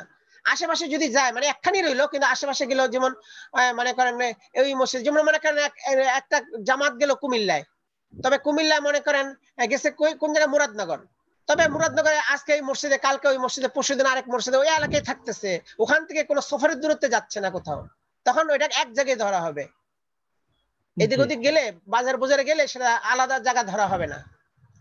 আচ্ছা, অল মুদ্দাত এবং মুদ্দাত শর্ত, মুদ্দাত হচ্ছে 15 দিন, 15 দিনে নিয়ত করতে হবে। 14 দিন, 13 দিন, 12 দিনে নিয়ত করলে তখন এটা তার একামত নিয়ত সহি হবে না। এরকম ওয়াল ইস্তিকলাল বির রায়ি, মুস্তাকিল বির রায় হতে হবে, অর্থাৎ মতামতের ক্ষেত্রে সম্পন্ন হতে হবে। এটা হলো ওই ক্ষেত্রে যখন কয়েকজন মিলে সফর করে। একা সফর করলে তো নিজে একা মুস্তাকিল রায় হবেই, নিজে যা বলবো তাই, কিন্তু আর কয়েকজন মিলে যদি সফর করে সেখানে উনি নিজে আমির সাহেব হইতে হবে, বা তাকে অধিকার দিয়ে দিয়েছে কি সিদ্ধান্ত নেওয়ার, এরকম হইতে হবে। ইস্তিকলাল মুস্তাকিল বির রায় মানে সিদ্ধান্ত নেওয়ার ব্যাপারে তিনি স্বয়ংসম্পন্ন হইতে হবে। কারণ যদি স্বয়ংসম্পন্ন না হন, একজন মনে করেন উনি আমিন না, উনি মামুর, তো মামুরের নিয়ত ধর্তব্য নাই, মামুর একামত করে নিয়ত করলো, আমি সব না এখানে কোনো একামত চলবে না, আমরা সামনে যাবো আরো, তখন তার একামতের নিয়তের কোনো ধর্তব্য নেই। এই জন্য মামুরের মাতবুর একামত নিয়ত ধর্তব্য নেই, তাবের মাতবুর একামত ধর্তব্য, তাবে বা মামুরের একামতের নিয়ত ধর্তব্য হবে না। ফালা তাসিহু নিয়াতুত তাবিঈ, তাবে মামুর অথবা সঙ্গী, মানে যে সঙ্গী, যে মূল না, মূল মুসাফির না, বা মুসাফিরের সাথে যে আসছে, তার তো নিয়তের কোনো ধর্তব্য নেই, তার নিয়ত সহি না। কাযাফি মেরাজ দিরায়া, এটাই হচ্ছে মেরাজ দিরায়া, এসব লেখা আছে। তো এই 5টা শর্ত যদি পাওয়া যায়, তখন ওরকম যদি নিয়ত করে কতে সফরের, তাহলে এটা ধর্তব্য হবে এবং সে মুকিম হয়ে যাবে এবং তার সফর বাতিল হয়ে যাবে, সে পুরা নামাজ আদায় করবে। আমার একটা প্রশ্ন ছিল এখানে। আচ্ছা বলেন। প্রশ্নটা হলো যে আমি সফরে গেলাম না তো 40 দিনের জামাতে, আমার জেলায় জামালপুর জেলা, কিন্তু জামালপুর শহর থেকে আমার বাড়ি 48 মাইলের বেশি, কিন্তু আবার রোগ দিছে আমার এলাকার পার্শ্ববর্তী ইউনিয়নে। জামালপুর থেকে আবার রোগ দিছে আমার এলাকার পার্শ্ববর্তী ইউনিয়ন, যেটা আমার বাড়ির থেকে ওখানে 10 থেকে 15 কিলো দূর হবে, ওই ক্ষেত্রে কি করবে? আপনার আবাদি যাওয়ার আগ পর্যন্ত আপনি মুসাফির থাকবেন। আবাদি মানে কি, আপনি বাজার করার জন্য যে, অর্থাৎ মনে করেন নিত্য প্রয়োজনীয় দ্রব্য, বা আপনি অফিস আদালতের জন্য যেই সব জায়গায় যেতে হয়, যেমন আমাদের মনে করেন সাধারণত এই এলাকার জন্য মনে করেন সায়দাবাদ যেতে হয়, যাত্রাবাড়ি যেতে হয়, গুলিস্তান যেতে হয়, আবার ওদিক দিয়ে মনে করেন অফিস আদালতের জন্য মতিঝিল যেতে হয়। এরকম অর্থাৎ নিজের আবাদি এলাকা যতটুকু, অতটুকুর মধ্যে যদি পৌঁছে যায়, তাহলে সে মুকিম হয়ে যাবে। আর যদি আবাদের বাইরে থাকে, মনে করেন একজন দেখা গেল যে আছে গাজীপুর, তা আমরা তো অত দূরে যাই না, আমাদেরকে বেশি বেশি আমরা এয়ারপোর্ট পর্যন্ত যাই, এয়ারপোর্টে বা বিমান, এয়ারপোর্টের পরে ছাইড়ে গেলে তখন তো না। এখন মনে করেন কাজে আপনি গাজীপুর পর্যন্ত যদি আসেন, তাহলে আপনি মুকিম হবেন না। ওরকম অর্থাৎ নিজের আবাদের বাইরে পর্যন্ত আসলে, যদিও ইউনিয়ন হোক বা নিজের হোক, নিজের এলাকার কাছে হোক, তবুও মুকিম হবে না। আবাদিতে চলে আসলে মুকিম হবে। জি, বুঝতে পারছি। আচ্ছা, তারপরে বলতেছে কি, এখানে একটা তাফরি করা যারা হচ্ছে। তাবলীগ জামাতে অবস্থান করেন তারা কি মুসাফিরের হিসাবে গণ্য থাকেন? কারা? তাবলীগ জামাত? কার কথা বললেন, বোঝা যাচ্ছে না। তাবলীগ জামাত তো ওটা নিয়তের উপর ধরতে, আগে বললাম যে এলাকা যাবেন, যদি একটা এলাকায় 15 দিনে নিয়ত করেন যে ওই এলাকায় থাকবো, আশেপাশে মসজিদ গুলো তো আমরা করবো, তাহলে তো মুকিম। আর যদি এক এলাকায় না, মনে করছি এখানে কয়েকদিন থাকবো, আবার পরে আরো এলাকায় চলে যাবো, 15 দিন একসাথে নিয়ত না করেন এলাকার, তাহলে মুকিম হবেন না। আচ্ছা, ওয়াইদা নাওয়াল মুসাফির লিকামাতা ফি আসনাই সালাতিহি ফিল ওয়াক্তি তাহাওয়ালা ফারজুহু ইলা আরবা। এখানে একটা তাফরিক বয়ান করছে যে নিয়তের কাইফিয়ত কি রকম হইতে পারে, কখন কখন মানে নিয়ত করতে পারে। এমনি স্বাভাবিক অবস্থায় নিয়ত করলে চলবো, কিন্তু নামাজের মধ্যে যদি নিয়ত করে, ইদা নাওয়াল মুসাফিরু, যদি মুসাফির নিয়ত করে আল ইকামাতা, মুকিম হওয়ার, অর্থাৎ 15 দিন থাকার নিয়ত করলো, ফি আসনাই সালাতি, নামাজের মাঝখান দিয়ে 2 রাকাত পড়ে ফেলাইছে, এরপর নিয়ত মানে অর্থাৎ 1 রাকাত পড়ছে, এরপর নিয়ত করলো যে আমি 15 দিন এখানে থাকবো, এত মনে মনে একটা নিয়ত করে ফেললো। হ্যাঁ, এটা তো মনে এসে গেছে, ইচ্ছা করে না, মনে করেন মনে এসে গেছে, এমন ইচ্ছা করে করলে তো মনে করেন নামাজ হয়ে যাবে, এটা তো মনে করেন নামাজটা পরকালে সওয়াব পাবে না। যাই হোক কোনোভাবেই মানে তার একটা নিয়তটা হয়ে গেছে 15 দিন থাকবে। হ্যাঁ, ফিল ওয়াক্তি, এখন হ্যাঁ ওই ওয়াক্তের ভিতরে, অর্থাৎ এটা কাজা নামাজ না, ওয়াক্তি নামাজের মধ্যে, ওয়াক্তি নামাজ মানে ওয়াক্তির মধ্যে নামাজ পড়তেছে, আর নামাজের মাঝখান দিয়ে 1 রাকাত পড়ার পরেই একামতি নিয়ত করে ফেলেছে, তাহলে তাহাওয়ালা ফারজুহু ইলাল আরবা, তার ফরজ 4 রাকাতের দিকে মুনতাকিল হয়ে যাবে, অর্থাৎ সে মুকিম গণ্য হবে নামাজের ভিতরেই সাথে সাথে, কারণ একামতি নিয়তের করার সাথে সাথে মুকিম হয়ে যায়। আগে বললো যদি 5টা শর্ত পাওয়া যায়, ওই 5 শর্ত যদি পাওয়া যায় তাহলে নামাজের ভিতরেই সাথে সাথে মুকিম হয়ে যাবে। আর মুকিম হওয়ার কারণে 1 রাকাত পড়ছে, যে আর 1 রাকাত পড়লে হবে না, মোরা 4 রাকাত পড়তে হবে, তার 4 রাকাত হয়ে যাবে। আচ্ছা, তাহলে নামাজটা তার মুকিমের নামাজে গণ্য হয়ে যাবে, 4 রাকাত তার আদায় করতে হবে। তবে এটা বলছে কি ফিল ওয়াক্তি, ওয়াক্তের মধ্যে হলে যদি কাজা নামাজ হয় ওই ক্ষেত্রে গণ্য না, কারণ কাজা নামাজ তো হলো যেইভাবে কাজা হয়েছে ওইভাবে মানে আদায় করা। তখন যদি মুসাফির থাকে তখন কাজা নামাজ 2 রাকাত পড়তে হবে, যখন কাজা হয়েছে তখন যদি মুকিম থাকে মুসাফির অবস্থায় 4 রাকাতই পড়তে হবে। এই জন্য বলছে ফিল ওয়াক্তি, হইব না। হ্যাঁ এই জন্য ফিল ওয়াক্তি শর্ত মানে লাগাইছে। মুকিম হইতে পারবো কিন্তু মুকিম থেকে মুসাফির হইতে পারবো না নামাজের ভিতরে, এটাই। হ্যাঁ না, এখানে মানে ওটা না, এখানে বলতেছে কি নামাজের ভিতরে সফর নিয়ত করলো, হ্যাঁ এইটা আর কি বলছে এখানে। আর ফিল ওয়াক্তিতে বুঝলো এটা যে কাজা নামাজ, অর্থাৎ সে কাজা নামাজ আদায় করতেছে, অর্থাৎ জীবনে মনে করেন অর্থাৎ অনেকদিন আগে একবার সফরে ছিল, এখন সে মনে করেন ওই নামাজটা কি করতেছে, এখন সে এখনো মুসাফির, মনে করেন 1 রাকাত পড়ছে। আচ্ছা, এখন এই নামাজটা হচ্ছে তার নামাজ, কাজা নামাজ। এই কাজা নামাজের ভিতরে যদি নিয়ত করে মনে করেন একামাতের, তাহলে ওই 2 রাকাতই পড়বে, কাজা নামাজটা 4 রাকাত হবে না, কারণ কাজা নামাজ তো নির্দিষ্ট হয়ে গেছে তার 2 রাকাতেই, কারণ এটা হলো মানে সফর অবস্থার কাজা, ওইটা বলছে ওইটা মুনতাকিল হবে না, ওইটা আর কি, এই জন্য ফিল ওয়াক্তি কয়েদ লাগানো হয়েছে। আচ্ছা, এখন বললো যে এই নিয়তটা কখন করতে হবে, মাঝখানে মানে কখন করলে এটা 4 রাকাত হবে, কয় সাওয়াউন নাওয়াহা ফি আউয়ালিহা, কয়টা বরাবর মানে একামাতের নিয়ত করুক ফি আউয়ালিহা এই নামাজের শুরুতে, আও ফি অস্তিহা মাঝখানে, আও ফি আখিরা অথবা শেষে, যখনই নিয়ত করুক এই 4 রাকাত হয়ে যাবে। হ্যাঁ, এই জন্য যদি এমন হয় 2 রাকাত পড়ে শেষ করছে সালাম ফেরাবে তখন নিয়ত করছে, তাহলে কি আবার দ্বারা আবার 2 রাকাত পড়তে হইব, মানে নামাজ শেষে করলেও একই হুকুম, এই 2 রাকাত নামাজ 4 রাকাতের দিকে মুনতাকিল হয়ে যাবে।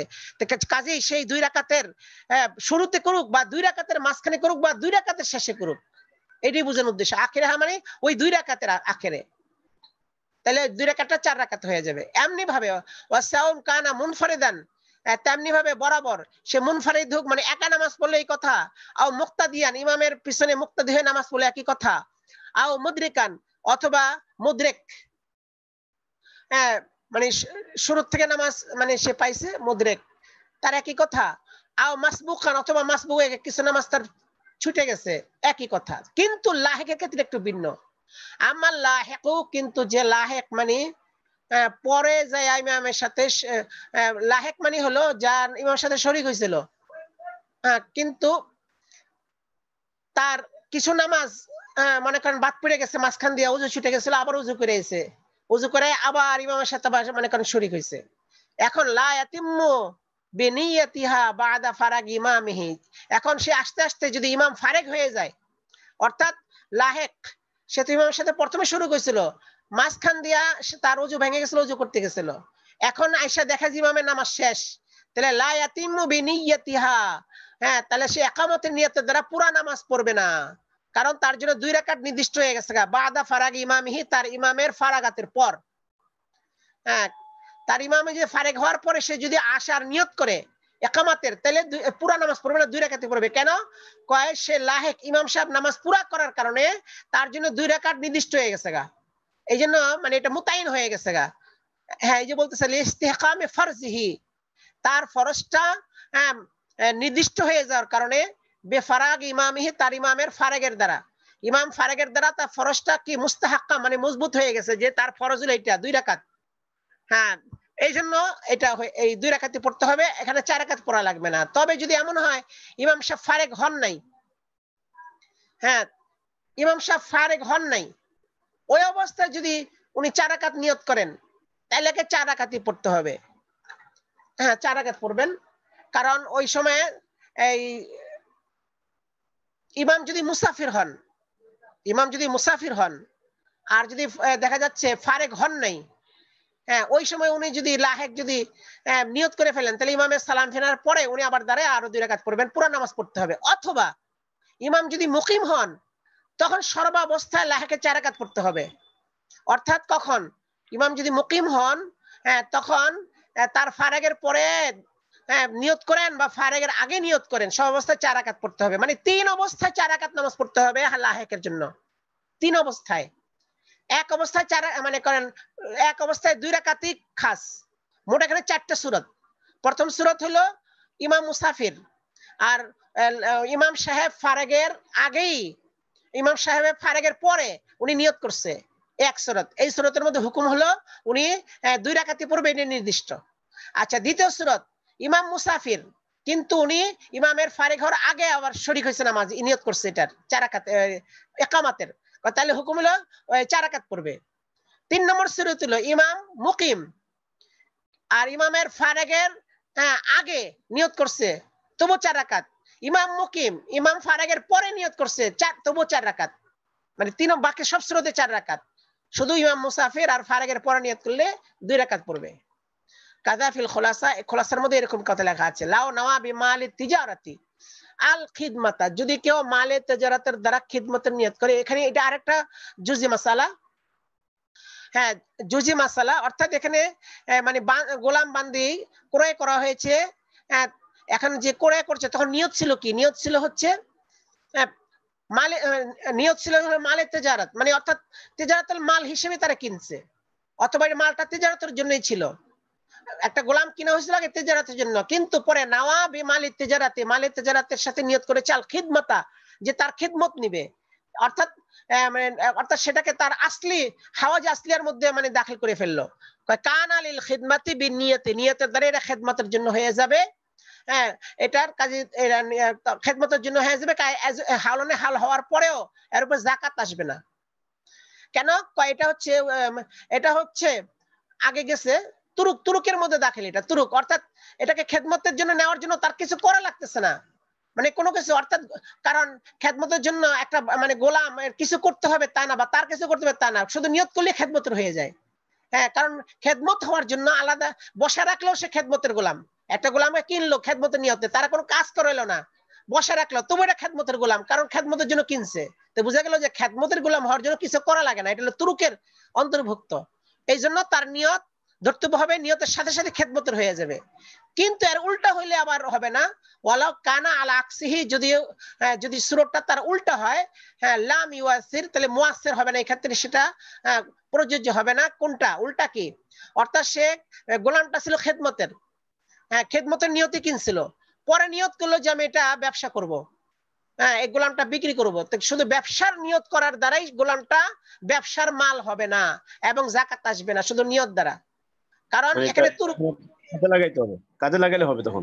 হ্যাঁ হ্যাঁ হ্যাঁ, তবে যখন সেটাকে বিক্রি করে দিবে বা এর মধ্যে ব্যবহার করবে, তখন এটা মানে মালে তেজারাত হবে। তার আগ পর্যন্ত মালে তেজারাত হবে না, মালের নামের মধ্যে গণ্য হবে না। কারণ এটা তুরুক না, এটা হলো হাসিল, মানে তা হাসিল করতে হবে, হুসুল, এটা হুসুল অন্তর্ভুক্ত। হ্যাঁ, কারণ শুধু বৈশা থাকলে তারা বিক্রি বলে না, বিক্রির জন্য তাকে বেচা কিনা করতে হয়, ই করে হস্তান্তর করতে অনেক কাজ আছে। হ্যাঁ, কাজে তেজারাতের নিয়ত করলে শুধু নিয়তের দ্বারা তেজারাত হয় না, তেজারাতের কিছু কাজ করতে হয়। এই জন্য ওইটার মধ্যে শুধু নিয়ত দ্বারা হবে না, যদি বিক্রি আমল পাওয়া যায়, আমলের তেজারাত পাওয়া যায়, তখনই তেজারাত গণ্য হবে, এটা আর কি। আচ্ছা, ঠিক আছে। তারপর ওয়াম্মা নিয়াতুল জানাবাতি, আর 2 মিনিট আছে। হ্যাঁ, ও আম্মা নিয়াতুল জানাবাতি ফিল উদিয়াতি। আচ্ছা, উদিয়াতের মধ্যে যদি জানায়াতের নিয়ত করে, নিয়াতুল, হ্যাঁ, জিনায়াতি, জানায়াত মানে উদিয়াত মানে আমানতের মাল, তার মধ্যে জানায়াত মানে কোন অপরাধের নিয়ত করলো। অপরাধের নিয়ত কি? অপরাধের নিয়ত হলো যে অর্থাৎ মালটা মানে পোশাকটা পরিধানের নিয়ত করলো। এখন একটা পোশাক আমানত রাখছে তার কাছে, সেগুলো পরলো, পরা দ্বারা জেনায়েত হলো, তার অন্যায় কাজটা হলো। এখন এর হুকুম কি? খেয়ানত লাগছে এখানে, খেয়ানত। ও আচ্ছা, ভুলে আছে, আসলে খেয়ানতই হবে, জেনায়েত না দিয়ে খেয়ানত দেওয়াই ভালো হবে। খেয়ানত নিয়াতুল খিয়ানাত, খেয়ানতই হবে এখানে। আর কি বলেছেন? জেনায়েত বলা হয় আপনার সাধারণত অন্য অপরাধকে, এটাকে খেয়ানতই বলেন। নিয়াতুল খিয়ানাত ফিল উদিয়াত মানে আমানতের জিনিসের মধ্যে যদি খেয়ানতের নিয়ত করে, আচ্ছা, তার হুকুম হলো ফালাম আরাহা সরিহাতান, কয় সরিভাবে এর হুকুম আমি পাই নাই।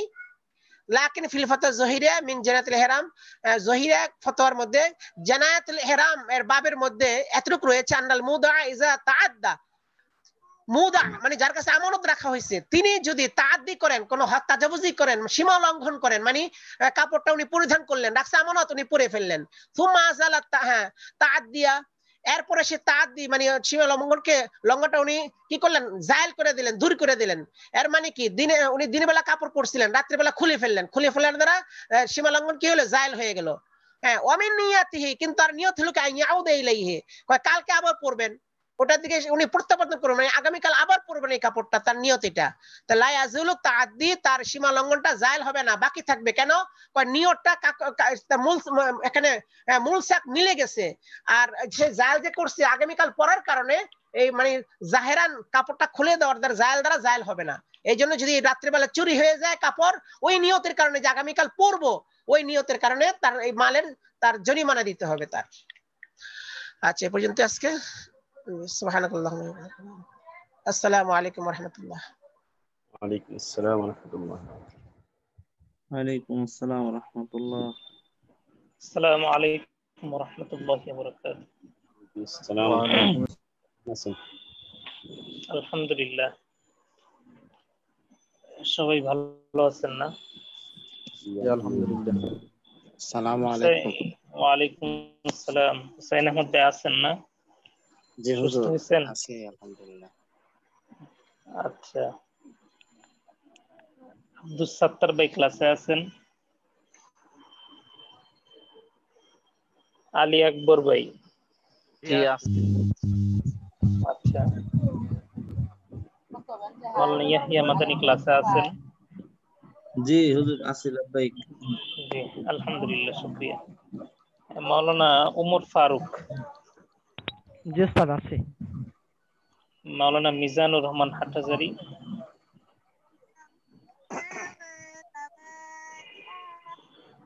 আচ্ছা,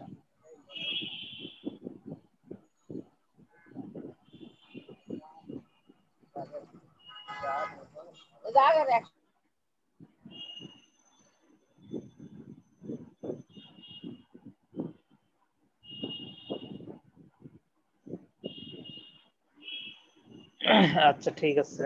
ক্লাসের একটু এদিক সেদিক হয়েছে সময়ের। আমার সময়টা সম্ভবত 3:20 থেকে, হ্যাঁ, জি 20 থেকে 45 পর্যন্ত। আচ্ছা, 25 মিনিট করে। জি।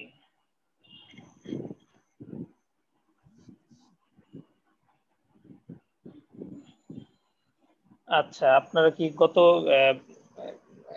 রবিবারের যে পড়াটা হয়েছিল ক্লাসে, সেটা কি পড়ে আসছেন বা মনে আছে কি পড়া হয়েছিল? জি, মাফসুদ কিতাব লেখার কারণ।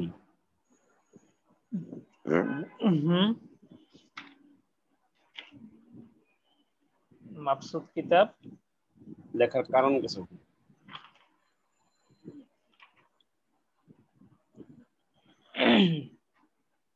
আচ্ছা, সবাই ক্লাসে থাকেন। আব্দুস সাত্তার ভাই বলেন, কিতাবুল কাফি এর পরিচয় দেন।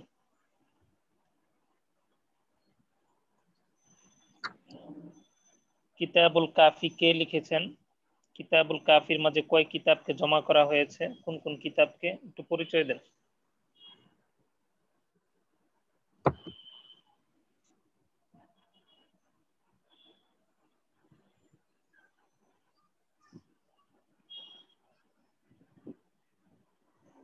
আলী আকবর ভাই? বিসমিল্লাহ। কিতাবুল কাফিকে বলার সাথে সাথে হ্যাঁ হ্যাঁ, নেটওয়ার্কে মনে হয় সমস্যা হচ্ছে। আব্দুস সাত্তার ভাই থাকুক, অফ করে দেন, মিউট করে রাখেন, মিউট করে রাখেন। আলী আকবর ভাই বলেন।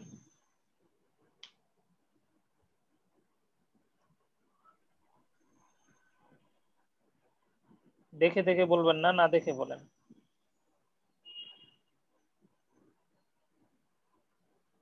একটু দ্রুত করতে হবে, সময় কম।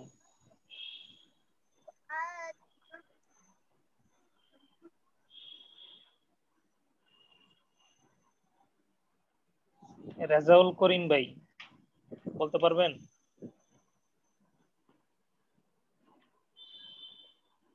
অনলাইনে ক্লাসের তো কোনো ফায়দা হলো না যদি, হ্যাঁ বলেন।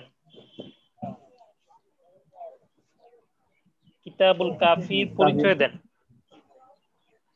কিতাবুল কাফির হ্যাঁ তারিফ, পরিচয় হ্যাঁ বলেন।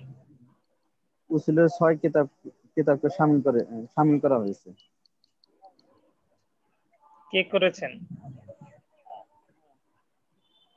শামিল করেছে হাকিম শাহিদ রহমতুল্লাহ আলাইহি লিখিত। এবং এই কিতাবের মাশহুর সূরা এর নাম কি?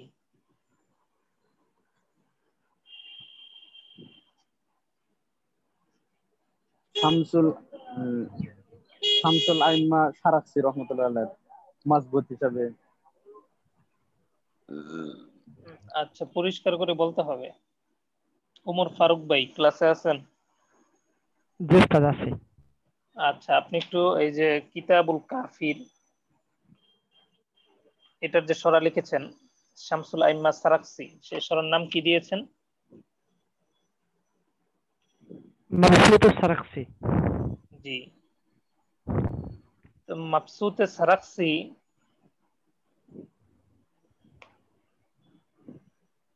এই কিতাব লেখার মানে কারণ যেটা এখানে যেভাবে উল্লেখ আছে, অর্থাৎ সাথে আপনার শামসুল আইম্মা সারাকসির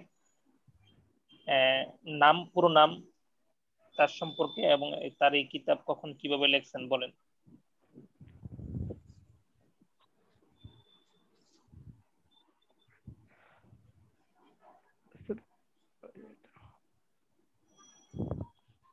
ওখানে বলা হয়েছিল যে এই জি মাবসুত কিতাবে যেটা সরাই লিখেছেন শামসুল আইম্মা সারাকসি, সেই কিতাবের নাম দেওয়া হচ্ছে মাবসুত সারাকসি।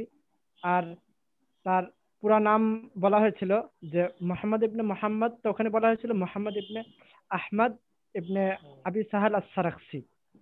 তো তিনি হ্যাঁ যে সকল ফকি ছিলেন, মুতাকাল্লিম ফকি ছিলেন, তাদের মধ্যে অনেক বড় একজন ফকি ছিলেন। আর যে তিনি শামসুল আইম্মা আব্দুল আজিজ হালওয়ানি রহমতুল্লাহ আলাই, তার নিকটই তিনি সবসময় যে থাকতেন এবং তার থেকেই তিনি ফারেগ হয়েছেন, অর্থাৎ তার থেকেই শিক্ষা গ্রহণ করেছেন। এরপরে যে তিনি দেখলেন যখন নাকি তিনি জেলে ছিলেন, জেলে থাকা অবস্থায়, তখন তিনি এই কিতাবটি রচনা করেন। কত খণ্ডে? 10 খণ্ডে রচনা করেছিলেন। আচ্ছা, আবু জাফর ভাই বলেন শেখ ইসমাইল আন-নাবলুসি এবং আল্লামা তুরতুসি ওনারা কি বলছেন মাবসুত সারাকসি সম্পর্কে? মাকসুদ সারাকসি সম্পর্কে শেখ ইসমাইল আন-নাবলুসি এবং আল্লামা তুরতুসি রাহমাতুল্লাহ বলছিলেন যে যদি কোনো মাসআলার মধ্যে যদি খেলাফ পাওয়া যায় তাহলে এই আল্লামা কি বলে মাকসুদ সারাকসির উপর নির্দ্বিধায় ফতোয়া দেওয়া যাবে এবং তার কোনো বিকল্প নেই। হ্যাঁ, লা ইউআমাল বিমা ইউখালিফুহু ওয়া লা ইউরকানু ইল্লা ইলাইহি ওয়া লা ইফতা ওয়া লা ইউআওয়ালু ইল্লা আলাইহি। ঠিক আছে। এবং আল্লামা তামিমি রহিমাহুল্লাহ যে দুইটা শের উল্লেখ করেছেন, তার শের গুলোর মধ্যে থেকে যে দুইটা শেরকে এখানে উল্লেখ করা হয়েছে, সেই দুইটা শের কি মুখস্থ আছে? এটা মুখস্থ করিনি ওস্তাদ।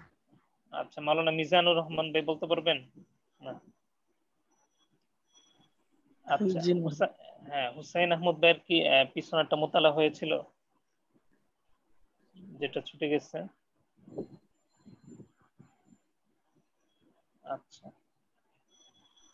মোতালার সুযোগ হয়নি হুজুর, আসলে এখনো ঠিক আছে, পর্যন্ত হ্যাঁ। ইয়াতে আছি, রেস্টে আছি। ও আচ্ছা, ঠিক আছে, শুকরিয়া। তাহলে আবু জাফর ভাই ওইদিন বলতেছিলেন আপনার হাসিয়াতে কি আছে সারাকসি, ইমাম সারাকসির নাম? ইমাম সারাকসির মুহাম্মদ ইবনে আহমদ ইবনে, ও এটা তো আরেকটা, মুহাম্মদ ইবনে আহমদ হবে। হ্যাঁ, ওইটা হলো আরেকটা ইমাম হাকিম শহীদ রাহিমাহুল্লাহ। হ্যাঁ, আপনি যেটা বলতেছেন। জি জি ওস্তাদ। আচ্ছা, তাহলে মুহাম্মদ ইবনে আহমদ আল্লামা শামসুল আইম্মা সারাকসি রাহিমাহুল্লাহর পিতার নাম কি ছিল? তাহলে আহমদ, এখানে দেওয়া আছে মোহাম্মদ। হ্যাঁ জি জি, উনি কত সনে তার মানে মৃত্যুর সন কত? 490। হ্যাঁ, 490 যেটা হিজরি। আমাদের কিতাবে উল্লেখ আছে।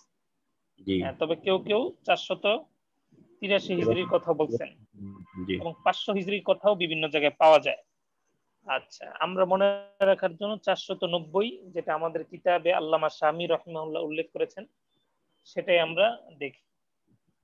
আচ্ছা ঠিক আছে, তাহলে সামনে পড়ি ইনশাআল্লাহ। আমরা তো মাবসুত কিতাবের দুইটা মাবসুত কিতাবের সাথে আমরা দুইটা মাবসুত কিতাবের নাম শুনেছি। একটা হলো যে আপনার আচ্ছা ওই দুইটা শের এগুলো মুখস্থ করে নিয়েন, ঠিক আছে? দুইটা শের সবাই মুখস্থ করে নেবেন, যেটা গত সবকে পড়া হয়েছে। আলাইকা বিমাবসুতিস সারাকসি ইন্নাহু ওয়াল বাহরু ওয়াদ দুরুল ফারিদু মাসাইলুহু ওয়ালা তা'তামিদ ইল্লা আলাইহি ফাইন্নাহু ইউজাবু বিইতাই রাগাইবু সাইলুহু। রাগাইব অর্থ কি বলেছিলাম?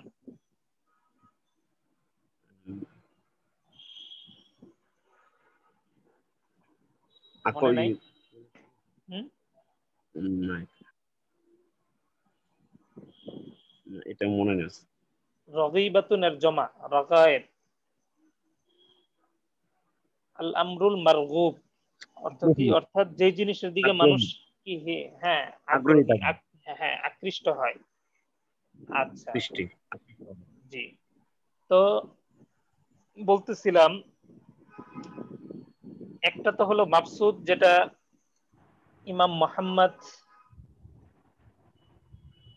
রাহিমাহুল্লাহ উনি লিখেছেন ওনার ওই যে যাহিরুর রিওয়ায়াতের মধ্যে যে মাবসুত, সেটা। আরেকটা মাবসুত, হ্যাঁ আরেকটা মাবসুত কিতাব যেটা আমরা ইতিমধ্যে জানলাম সেটা হলো কিতাবুল কাফি এর শরহ। কিতাবুল কাফি এটা আল্লামা হাকিম শাহিদ রাহিমাহুল্লাহ উনি লিখেছেন। এই কিতাবের শরহ লিখেছেন আল্লামা সারাকসি রাহিমাহুল্লাহ। মাবসুতে সারাকসি, যেটা মাবসুতে সারাকসি নামে কি প্রসিদ্ধ। তো এছাড়াও আরো অনেকগুলো মাবসুতের কিতাব আছে, ঠিক আছে? এখানে এমন কিছু মাবসুতের আরো কিছু মাবসুতের কিতাব এখানে বলা হবে। এর মধ্যে এখানে সম্ভবত 9টা বা 10টা উল্লেখ করা হয়েছে, অনেকগুলো আছে, অনেকেই 15টার কথা বলছেন মাবসুতের। হ্যাঁ আচ্ছা ঠিক আছে। এরপরে যদি আপনার মুতলাক ভাবে কোনো জায়গায় মাবসুত শুধু মাবসুত আসে, ঠিক আছে, তাহলে সেই মাবসুত দ্বারা কোন মাবসুত উদ্দেশ্য হবে? মাবসুতের আগে পরে কিছু আসলো না, শুধু মাবসুত উল্লেখ দেখলেন, তাহলে সেই মাবসুত দ্বারা মাবসুতে সারাকসি উদ্দেশ্য হবে, ঠিক আছে? এই কথাগুলো এখানে বলবে। জি করেন। বিসমিল্লাহির রহমানির রহিম। লিল হানফি মাবসুতাত কাসীরা। এটা আমার এখানে শিরোনাম দিছে এখানে। আচ্ছা। ওয়ালিল হানাফিয়াতি মাবসুতাতুন কাসীরা মিনহা লিআবি ইউসুফ ولمحمد ويسمى مبسوطه به الأصل ويسمى مبسوطه بالأصل ومبسوط الجرجاني ولخاهر زادة ولشمس الأئمة الحلواني ولأبي اليسر بزدوي ولأخيه علي البزدوي وللسيد ناصر الدين السمرقندي ولأبي الليث نصر بن محمد وحيث أطلق المبسوط। হ্যাঁ, এই হইলো মাবসুতের কয়েকটা কিতাবের নাম এখানে উল্লেখ আছে, ঠিক আছে? হ্যাঁ, মাবসুতে জুরজানি, শামসুল আইম্মা হালওয়ানি। জি, তাহলে এইগুলো মুখস্থ করবেন, ঠিক আছে? কয়টা আছে। আর মুতলাক ভাবে যদি কোনো জায়গায় মাবসুত দেখেন তাহলে সেই মাবসুত দ্বারা কোনটা উদ্দেশ্য হবে? মাবসুতে সারাকসি। জি পড়েন। এখানে 9টা উল্লেখ করা আছে। 9টা আছে, হ্যাঁ। وحيث أطلق المبسوط হানাফিয়া, ঠিক আছে? এইগুলো ঠিক আছে, মাবসুতাতুল হানাফিয়া। আচ্ছা وحيث أطلق المبسوط فالمبسوط به المراد به فالمراد به مبسوط السرخسي هذا وهو شرح الكافي والكافي هذا هو كافي الحاكم الشهيد العالم الكبير العالم الكبير এখান থেকে محمد ওয়াল بن কাফি أحمد হাদা بن হুয়া কাফি, হ্যাঁ এখান থেকে আল্লামা হাকিম শহীদ রহিমাহুল্লাহর তরজমা সম্পর্কে সংক্ষেপে মানে আলোচনা হচ্ছে আপনার এখান থেকে। তাহলে তরজমাতুল সাহিবিল কাফি, যেটা আমরা كافي আমি নাম করতে পারি। আগে বললাম যে ওনার সামনে আসবে, হ্যাঁ তো জি। আর তাহলে ওনার নাম কি? মুহাম্মদ ইবনে ছিলেন আল মুহাম্মদ ইবনে আলিমুল আহমদ। কাবীর, হ্যাঁ মোহাম্মদ ইবনে আহমদ ইবনে আব্দুল্লাহ, ঠিক আছে ওনার নাম। আর আল্লামা সারাকসি রাহিমাহুল্লাহর নাম কি? মুহাম্মদ ইবনে আহমদ ইবনে আবি সাহল। জি, মনে রাখবেন দুইটা নাম। আচ্ছা পড়েন। والله قضاء بخارى ثم والله الأمير المجيد صاحب خراسان وزارته سمع হ্যাঁ الحديث من كثيرين ওনাকে وجمع الكتب। আমিরুল মাজিদ এখানে আছে আমিরুল হামিদ, ঠিক আছে খুরাসানের বাদশা। উনি তাকে পরবর্তীতে কি মন্ত্রীও বানাইছেন, ঠিক আছে। জি। আচ্ছা পরে سمع الحديث من كثيرين وجمع كتب محمد بن الحسن في مختصره هذا ذكره الذهبي এই وأثنى عليه। মুখতাসারিহি, তার এই মুখতাসারের মধ্যে বলতে কি উদ্দেশ্য, কোন কিতাব? مختصر কিতাবুল কাফি। আচ্ছা হ্যাঁ এটাকে মোহাম্মদ ইবনুল হাসান, হ্যাঁ হ্যাঁ এটাকে মুখতাসার বলা হয় আল জি কাফিকে। সামনে আসবে। আচ্ছা তাহলে তার মুখতাসারের মধ্যে ইমাম মোহাম্মদ ইবনুল হাসান রাহিমাহুল্লাহর যে 6টা কিতাব জাহিরুর রিওয়ায়াত, এই 6 কিতাবকে তার এই মুখতাসারের মধ্যে কি করেছেন, জমা করেছেন। এর নাম দিয়েছেন কিতাবুল কাফি। জি هذا ذكره الذهبي وأثنى عليه। ইমাম যাহাবী وقال রাহিমাহুল্লাহ الحاكم সেটা উল্লেখ করেছেন এবং তার প্রশংসা করেছেন। হ্যাঁ وقال الحاكم في تاريخ نيسابور ما رأيت في جملة من كتبت عنه। সবাই ক্লাসে আছেন তো, শুনতেছেন তো? আচ্ছা আচ্ছা পড়েন।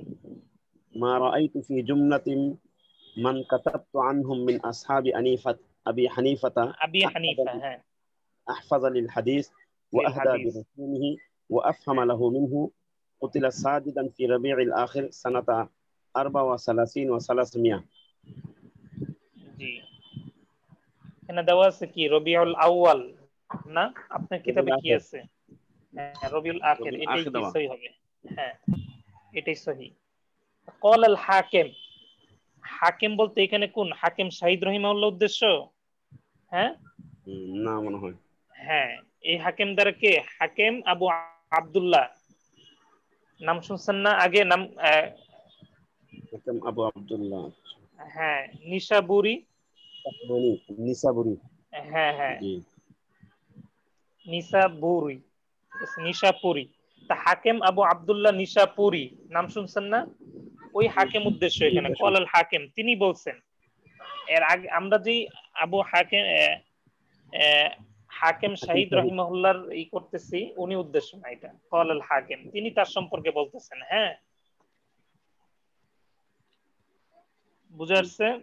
ওনার ওফাত হলো 405 হিজরি। হাকিম আবু আব্দুল্লাহ ওনার ওফাত কত হিজরিতে? 405 হিজরি। মনে থাকবে? কিতাবে তো 43 দাও। কোন কিতাবে? যে মানে হাকিম নিসাবুরি না, ওনার সন্না ওফাত বলতেছেন ওস্তাদ? জি জি এই যে আরবা ওয়া সালাসিন, এটা তো ওনারটা বলতেছে না, এটা বলতেছে হাকিম শাহিদ রহিমাহুল্লাহর ওফাত বলতেছে কিতাবে, যেটা বলতেছে। জি বুঝতে পারছি। আর হাকিম আবু আব্দুল্লাহ উনি হলো ওনার ওফাত হলো 405। হ্যাঁ আচ্ছা জি উনি কি বলতেছে? তার তারিখ নিসাবুরির মধ্যে ما رأيت في جملة من كتبت عنهم من أصحاب أبي حنيفة أحفظ للحديث وأهدى برسومه وأفهم له তাহলে منه। তিনি সবচাইতে বেশি হাদিস মুখস্থ, মানে তার সবচাইতে বেশি হাদিস মুখস্থ ছিল। ঠিক আছে, আবু হানিফার যে সমস্ত শাকরিদগণের মধ্যে থেকে তিনি হাদিস কি করেছেন? হিফজ করেছেন, হ্যাঁ, মাসদুর বর্ণনা করেছেন, তার মধ্যে তিনি সবচেয়ে বেশি হাদিস মুখস্থ তিনি করেছেন। এটা দেখেছেন যে এই আবু হানিফার শাগিরদের মধ্যে থেকে হাকিম শাহিদ ওনার সবচাইতে বেশি কি ছিল? হাদিস মুখস্থ ছিল। আচ্ছা, হ্যাঁ। وأهدى برسومه। জি, কি অর্থ কি? রুসুম মানে তো লেখনি। হ্যাঁ, কাওয়ায়েদে হাদিস। ঠিক আছে,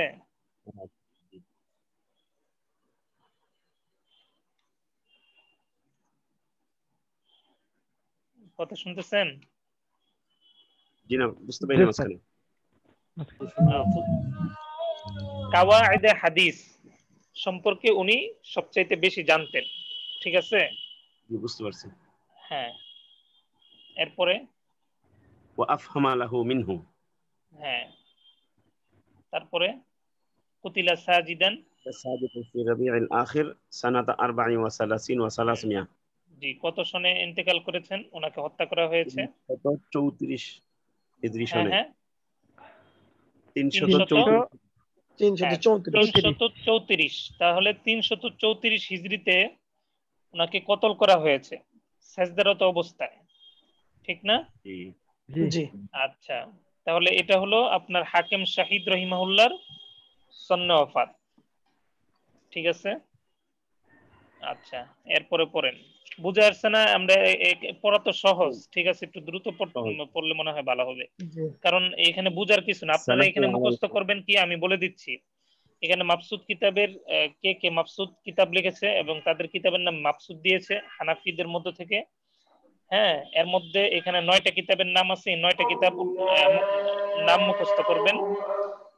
হ্যাঁ, এরপরে এখানে দ্বিতীয় একটা বিষয় হলো যে মাবসুদ শুধু মুতলাক ভাবে মাবসুদ কোথাও উল্লেখ থাকলে তাহলে সেটা দ্বারা মাবসুদে সারাক্সি উদ্দেশ্য হবে। আর তৃতীয় বিষয় এখানে আলোচনা হচ্ছে তরজমাতুল লিসাহিবিল কাফি। তাহলে এই 3টা বিষয় এখানে আলোচনা গেল। ঠিক আছে, এখন চতুর্থ বিষয় আরেকটা আলোচনা হচ্ছে সামনে। ঠিক আছে, আচ্ছা, তাহলে এটা আগামীকালকে হোক। হ্যাঁ,